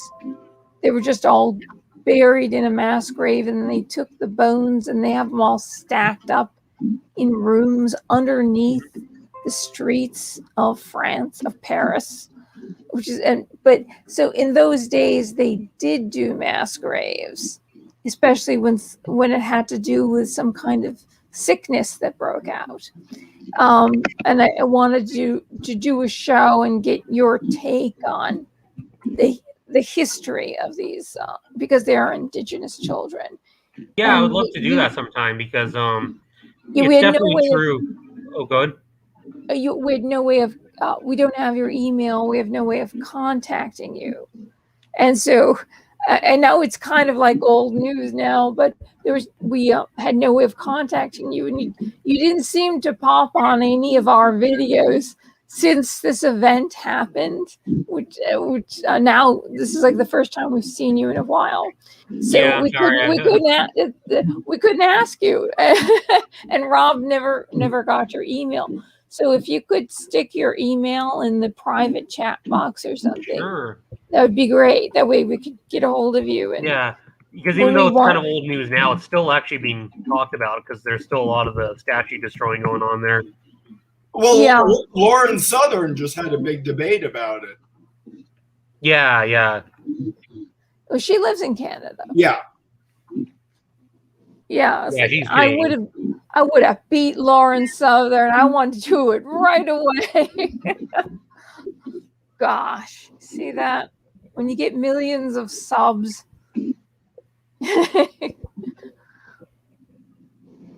So yes, stick it in the private chat, and that way I can get a hold of you, and we can put together a show, and maybe enlighten, like what the reason for all this is, and maybe kind of just when the truth is let out of what you think happened, and the history of why they buried people, and they did it all the time. People when there was some kind of illness, like the Spanish flu, all those people who died in Europe, all white, also were thrown into mass graves. That's just how they did things. So I just thought that doing a show that would kind of dispel untruths, and that's why we have all this destruction today, and nobody's stopping it, and nobody knows, because if people are ignorant of things, that's why all this destruction is going on. And yeah, definitely. Because I was familiar with they're called the residential schools, and yeah, I'm familiar with that too, because it is true that while the Canadian government did try to assimilate and kind of deculturalize the First Nations peoples up there, it's also true that at the same time, mortality rates in general were very high. So a good example is that the infant mortality rates for all mothers, like even white Canadian mothers, was much, much higher in the 19th century and even most of the 20th century. Yeah. It's terrible what they did by taking the children away. Did the Cherokee also? That's what they did. They kind of forced them to not breed with each other, or mate or marry each other. But I don't know. I do know the Cherokee were one of the tribes that were sent westward during the Trail of Tears in the 1830s. So. And didn't they have to? Because if you see the Cherokee today, they look very Caucasian, as if they didn't keep. Ages ago, someone told me, who supposedly knew a lot about Native Americans, said that the government forced them to marry non-Indigenous people, and that's why when you look at Cherokee today, they look like they're practically white. They don't look Native American. Is that true? I don't know, because I never heard of that. Because I know for the United States, the reason why Americans don't look like Mexicans is because they didn't intermarry with the Native Americans, because of the one-drop rule and kind of this idea of the WASP or the white Anglo-Saxon Protestant. So I don't know. Yeah, because if you look at the Cherokee today, they don't look Native American. Even the chief doesn't look Native American.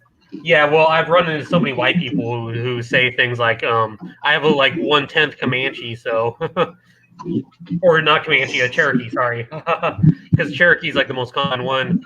Yeah. People say. Is it that they made them into a lot of Yeah, if people don't realize that if you're going to marry someone who's mixed, or they consider have one drop, you have to be mixed as well.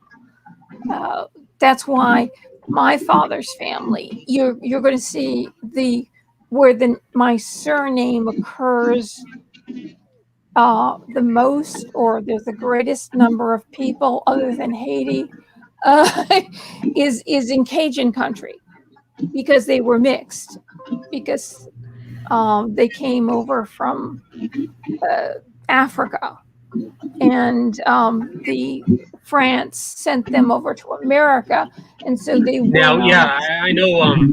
France, France didn't have the one drop rule, so that's why if you go to Louisiana, there's a lot of Creoles there. Yeah, that's where you're going to find my name the most, because there were people who are already mixed. So that's why they say, why did these French people mix with African Americans?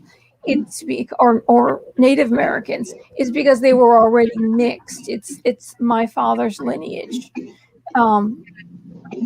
So they were not allowed to marry white people, because if you came from France, I highly doubt you would marry a mixed person and then be subject to Jim Crow law, but it was also against the law to do it, and people don't realize that.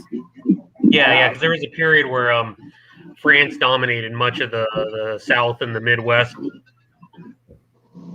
up until 1803 with the whole Louisiana Purchase. So yeah, and France didn't have the kind of waspy ideas that the Anglo-American government would have after our independence. Yeah. But then when I guess when they found out Jim Crow, in the South, Jim Crow laws found out who was mixed and who wasn't. You had to stay in Cajun country. You had to stay in the side of the tracks that was not white. Yeah, because like I said, the Anglo-American establishment went by the WASP ideal, the white Anglo-Saxon Protestant. Yeah. That was the ideal person, so to say. Yeah, not anymore. Yeah. Which is lasted for a long time. Yeah. So Three Stooges. Do you have Yep. It sounded like you had a few stories there that you were telling us in the chat. Was there another story? Besides, every so often we do see spirits from the Civil War out here. Out where I'm at, anyway. Mm-hmm. Outside? Yeah, I live by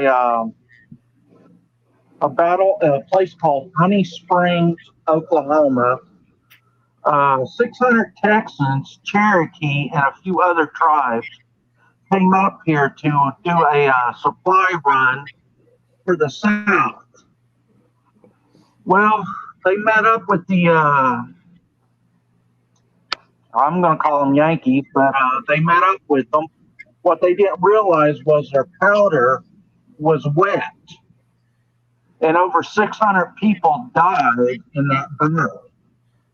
And every so often, at 2 or 3 in the morning, sometimes you can see someone walking, and then they virtually disappear wearing like 1800 clothing. Mm-hmm. And that happens on a regular basis out here. Wow. Oh wow, that's interesting. Yeah, oh, go ahead. I was going to say, is that a big attraction for paranormal investigators? Believe it or not, no, it's not even a big attraction for Civil War people either. Yeah. That's interesting, because Civil War people are supposed to like that kind of stuff. I mean, I find cannonballs in the backyard. Oh my Lord! You think people would be going down there wanting to have some kind of a dig and bring these things up? There could be people buried under there, or just arms and legs. I think what it is, it's not a well-known battle like Gettysburg. Mm-hmm. Well, because Oklahoma is not really a southern city. It's not really what we think of as being a battleground state in the Civil War. No, it's Indian country. Yeah. Yeah, that's where my tribe was waging and raiding. But politely.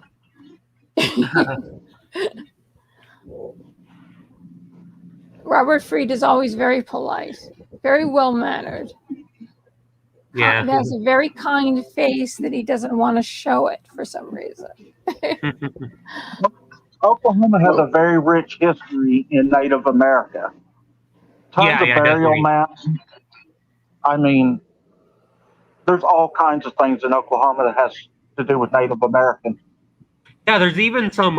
I've heard that they even have like some of those Cahokia mounds in the far east of the state. Yes. Yeah, those mound. They call it the mound people. Those mound builders are called. Yeah, the mound builders. Yeah. They've they've dug those up for archaeological purposes to see what's in them, and they're filled with antiquities. Yeah, they should have left them alone. Yeah. But the sad thing about there's a lot of sad things about Native American experience is that the history, there's only a very short period of time that we know the history, their history and songs, all sorts of music, and it's completely lost. We just have a very small sliver of that, of the whole history, and there's so many things that were lost because of what happened to the Native Americans. People don't realize that historically. My sister, she lived on a reservation for a little while, and she did her master's thesis in Native American music, and it's just this small sliver that we know about. We don't, going all the way back, we've totally lost the music and the what do you call it, passing on it was by oral tradition, it's called. Right. Yeah. Well, we don't know what the music of ancient Greece sounded like. We know what modes they used. We don't actually know how they used it because they had no way of notating that kind of stuff. Yeah. Well, yeah, but ancient Greece what happened to the Native Americans didn't happen to the people of ancient Greece. It was a completely different experience. Yeah, 90% of them weren't wiped out in virgin soil epidemics. Yes. A lot of the Native American tribes here have lost their original language. They can't even speak it anymore. Yes. Yeah, I know that because my mom wanted me to learn the Comanche language to possibly revive it.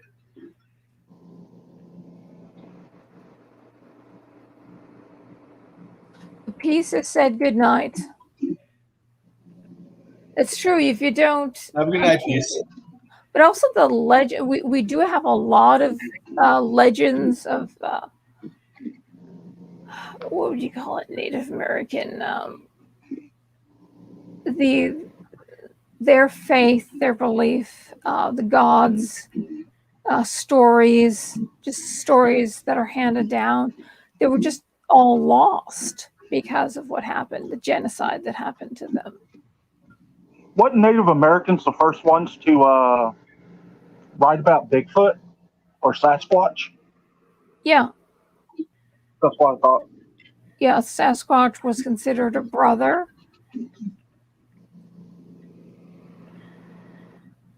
So that when people see Sasquatch today, and there's legends through the Native Americans for thousands of years, there's something out there. There has to be something out there. I doubt the Native Americans mistook a bear for Sasquatch. I'm sure the Native Americans through thousands of years knew what they were looking at, and it wasn't a bear. Though a bear print, I guess, as it walks and it moves, the print gets larger and does kind of look like a foot, a very large foot. The bears can hold things in their two hands, paws. Like panda bears. That's right. They hold baby bottles and drink out of the bottles. It's so cute. That's if you're wondering what Felina watches on YouTube, it's baby panda videos. Yes. I do. And I love For it. the last 7 months, she's been waiting for them to kick down her door, so she just watches baby panda videos. I know. I'm thinking of writing thank you letters to President Xi. Dear leader, thank you for the panda videos. Thank you for saving the pandas so I can see the baby pandas. Yeah, I actually think China's more powerful than the U.S. right now. It is. They did. I heard the news yesterday. They surpassed us as the economic powerhouse. How could they not? We destroyed our own. We destroyed ourselves. Yeah. It's like whoever thought there's been illnesses since the dawn of time. Nobody went on lockdown. It's just no. They did it on purpose to crash the economy. It's just, well, I don't know if you've seen that graphic that showed like in the year 2000 which countries were trading with China or the U.S. But in like the year 2000. It's like virtually every country in the world, except with the exception of a few in Africa and Eastern Europe, were trading with the U.S. But by the year 2020, that had reversed. Most countries, with the exception of like Western Europe and Brazil, are trading with the U.S. now. Every other country is mainly trading with China.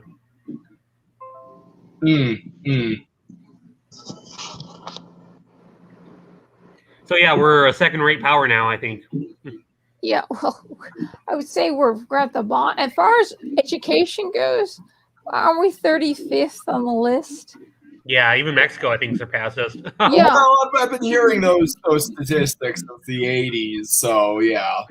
It's very embarrassing. I mean, it's like, you know what? We're spoiled brats in this country. See the young people. See those young folks out there protesting and pulling down statues. They're not learning anything. They're going crazy.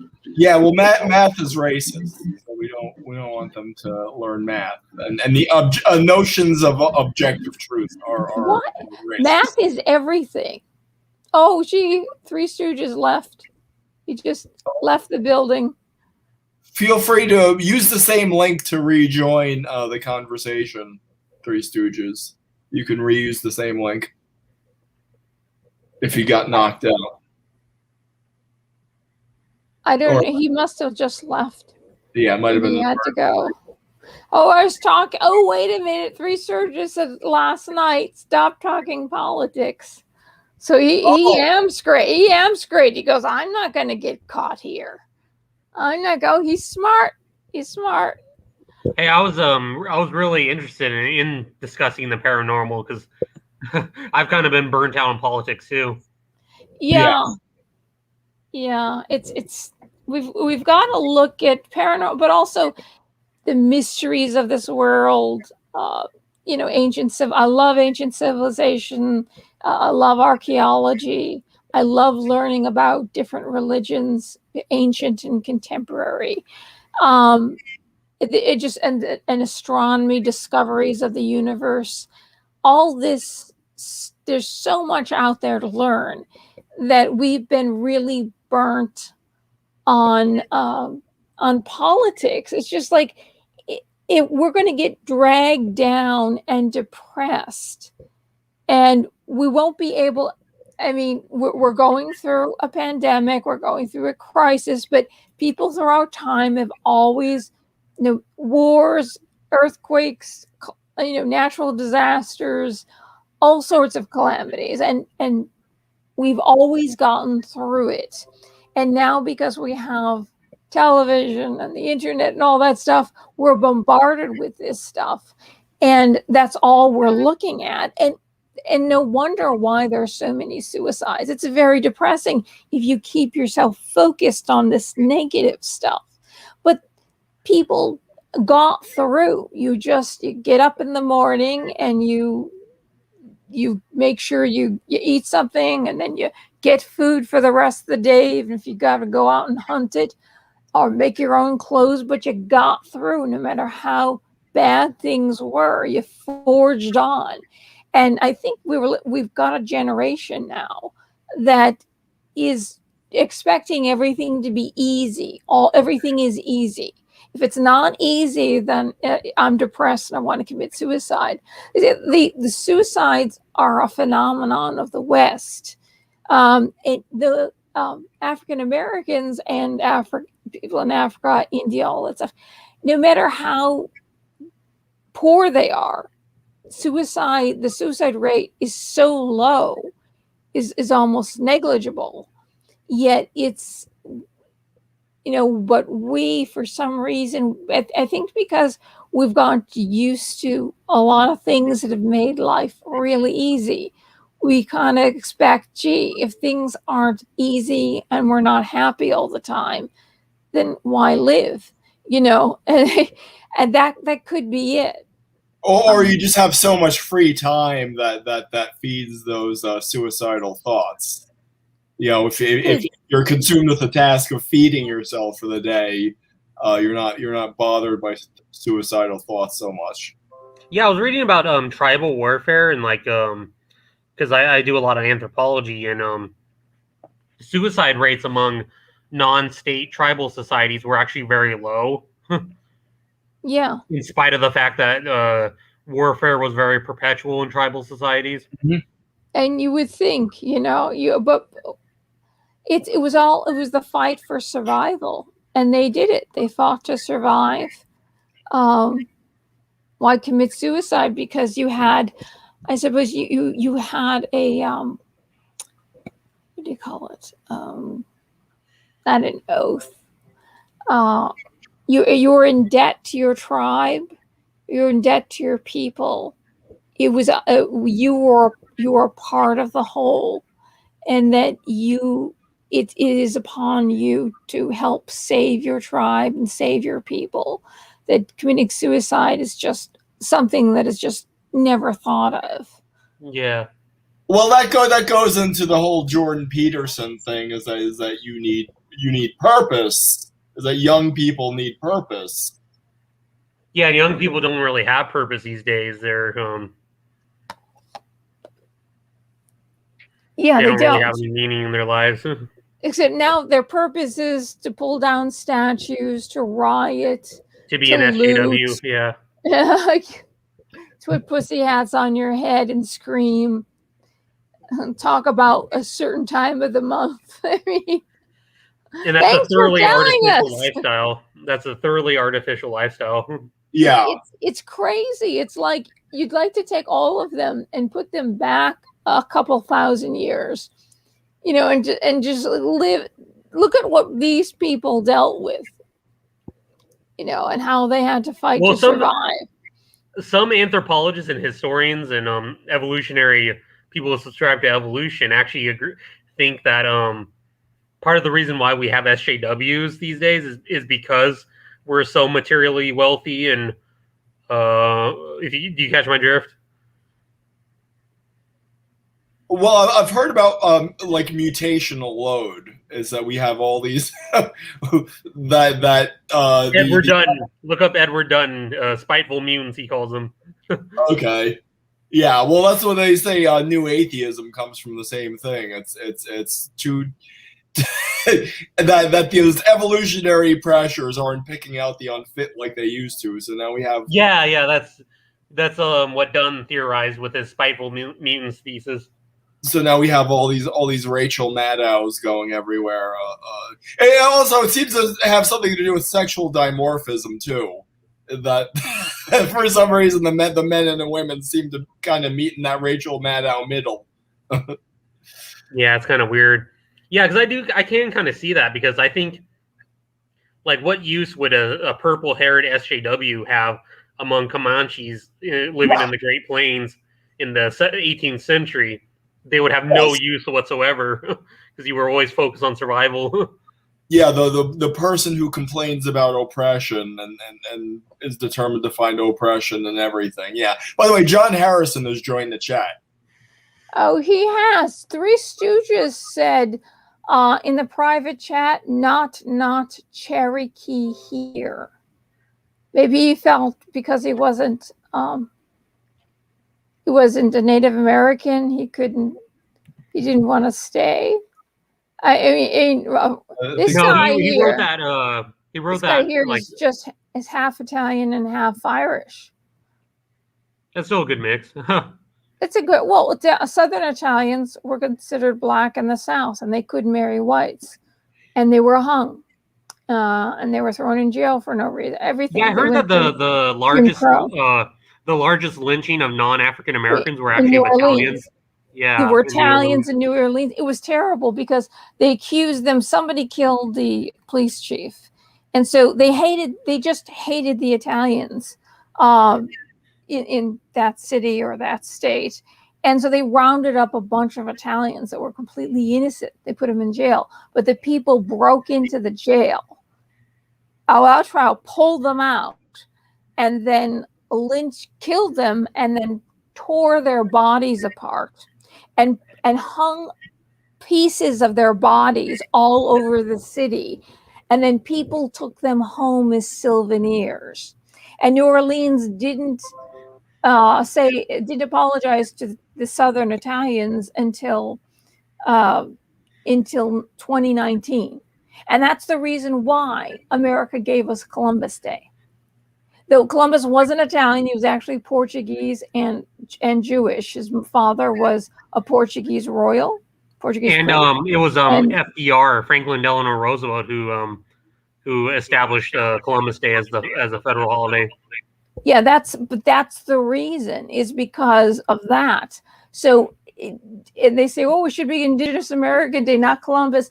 It's actually the reason for the whole holiday has to do with something else other than actually Columbus. Yeah, I wonder what like an old school leftist like FDR would think of the modern day left.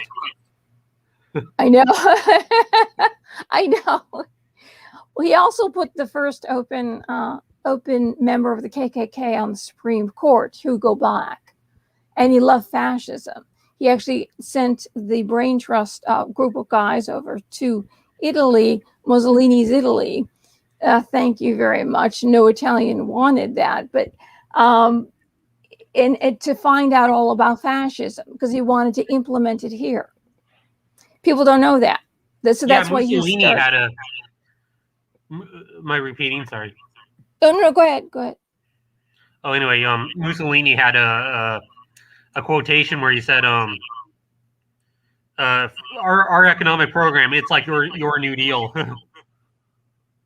Yeah, and he also the Depression went on a lot longer than it should have. He actually extended it, and then because he wanted people to be disillusioned with capitalism and be dependent on the state. So that's where he saw the New Deal. He passed the New Deal, government jobs. The government gave you a job. The government fed you. And that's when, not in the 1960s, but that's when the former slaves or descendants of slaves moved from the Republican Party, because in 1873, there were 13 African-American senators, Republican African-American senators. And the Democrat Party didn't get an African-American senator until 1992 or 1994. Can you believe it? And so the whole thing flipped. And so that's where people were so desperate. People were committing suicide. They couldn't feed their families. And they were so desperate that they embraced the state. And little did the African-Americans know that this guy, to get the Dixiecrats to sign on, or the Democrats of the South, Jim Crow South, to sign on to the New Deal, he promised them that he would not make lynching illegal in the South. So the New Deal was signed in blood. And it's like, it was amazing when Barack Obama was elected president. The cover of Time magazine, they basically put him, like a drawing of him in FDR's hat and suit and cigar and open, what do you call it? The open cars, convertible, an open convertible. They made him the new FDR. And when you really find out about FDR and what he did, it's like, so the party is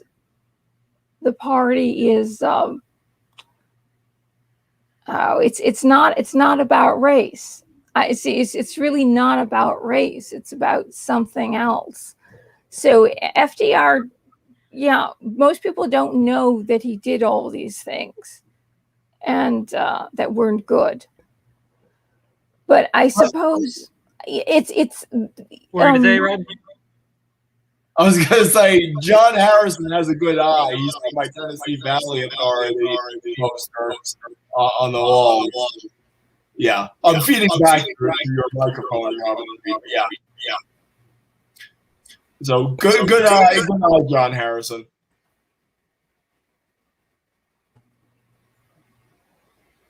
Yeah, who's feeding back? Because that was through your microphone. Yeah, you were doing. I don't know who. Okay, it's not weird. It wasn't doing that when I first came in. Yeah. Oh, now it's turning. It's possessed. This is the paranormal show. Oh yeah. Paranormal. It's a shame. It's like if people knew history, if they knew that the Barbary pilots took 1.5 million Europeans and tortured them, even crucified them, castrated them, white Europeans, people, and that went on for 300 years.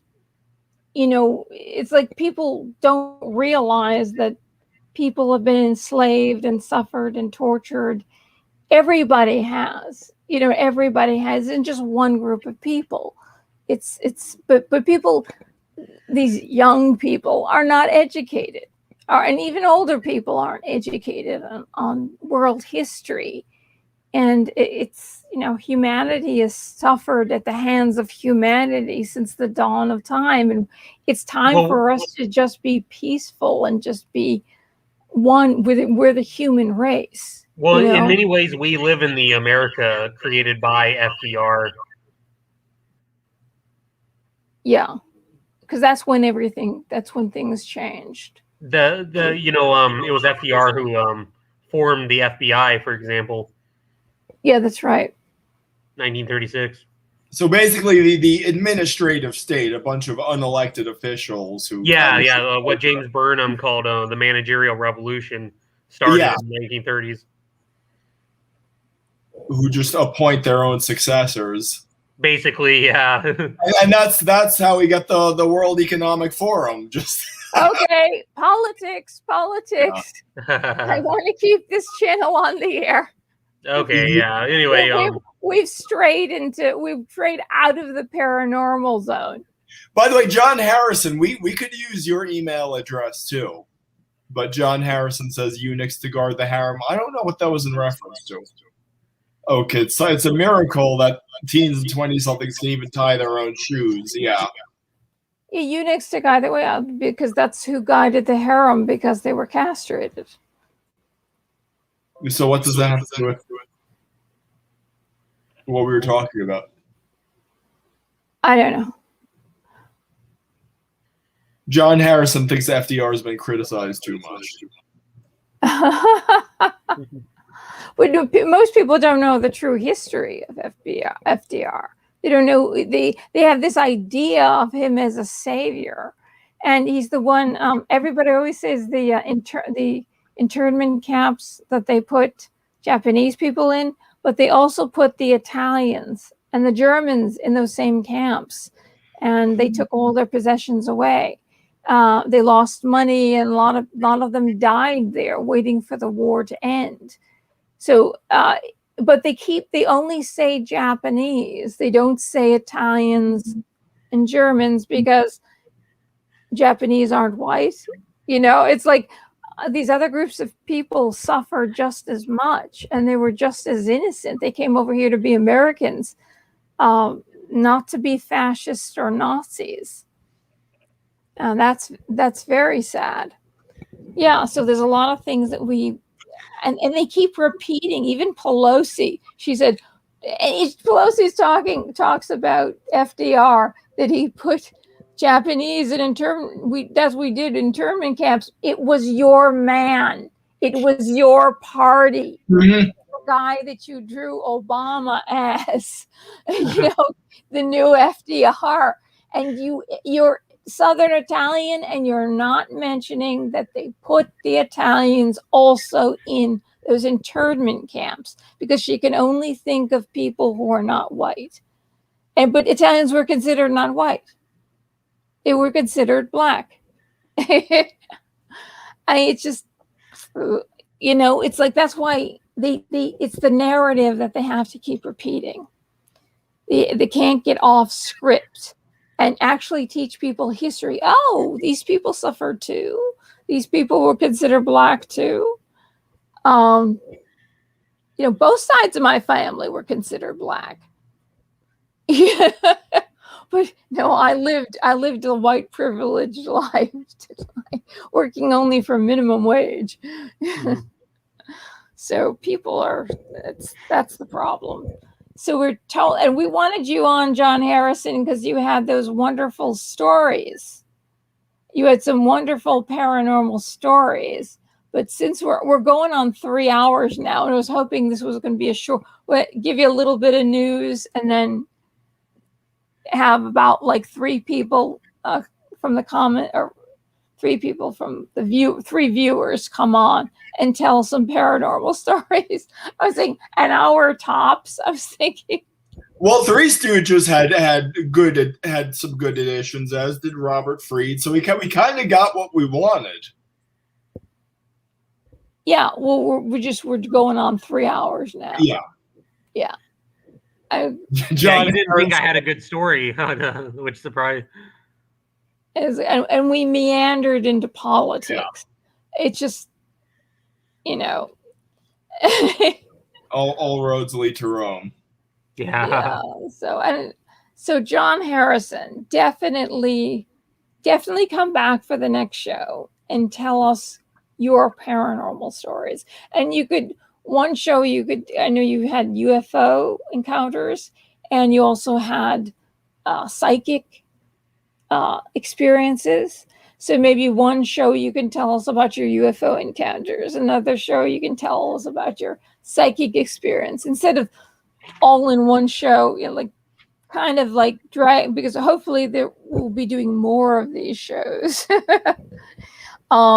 Plus I'm running out of time on StreamYard. You only get so many hours a month. So a 3-hour stream is just way too much. Way too. And plus, Elvis's live stream, that's coming up. That's coming up, and I've got to have some time for that. Yeah. So that's some important information I'm going to relay on that one. So definitely John Harrison. You had more than one. You had about psychic experiences too, and you had more than one UFO experience. You told me about. So bring them all. Next show, bring them all. This will be our last 3-hour show. Maybe the Elvis show will be 3 hours, but from now on we're gonna, because I don't have the time either. Also, people won't click to watch it. Stream's too long. Nobody's gonna bother watching it. It's not a good habit. So that's get our read the bullet through the paranormal news. Have a couple of quips, a couple of. And then see if we get some good, some viewers that want to come on, and really make this a paranormal show.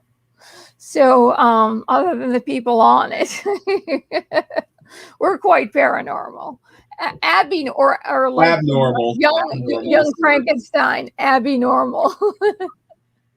Definitely.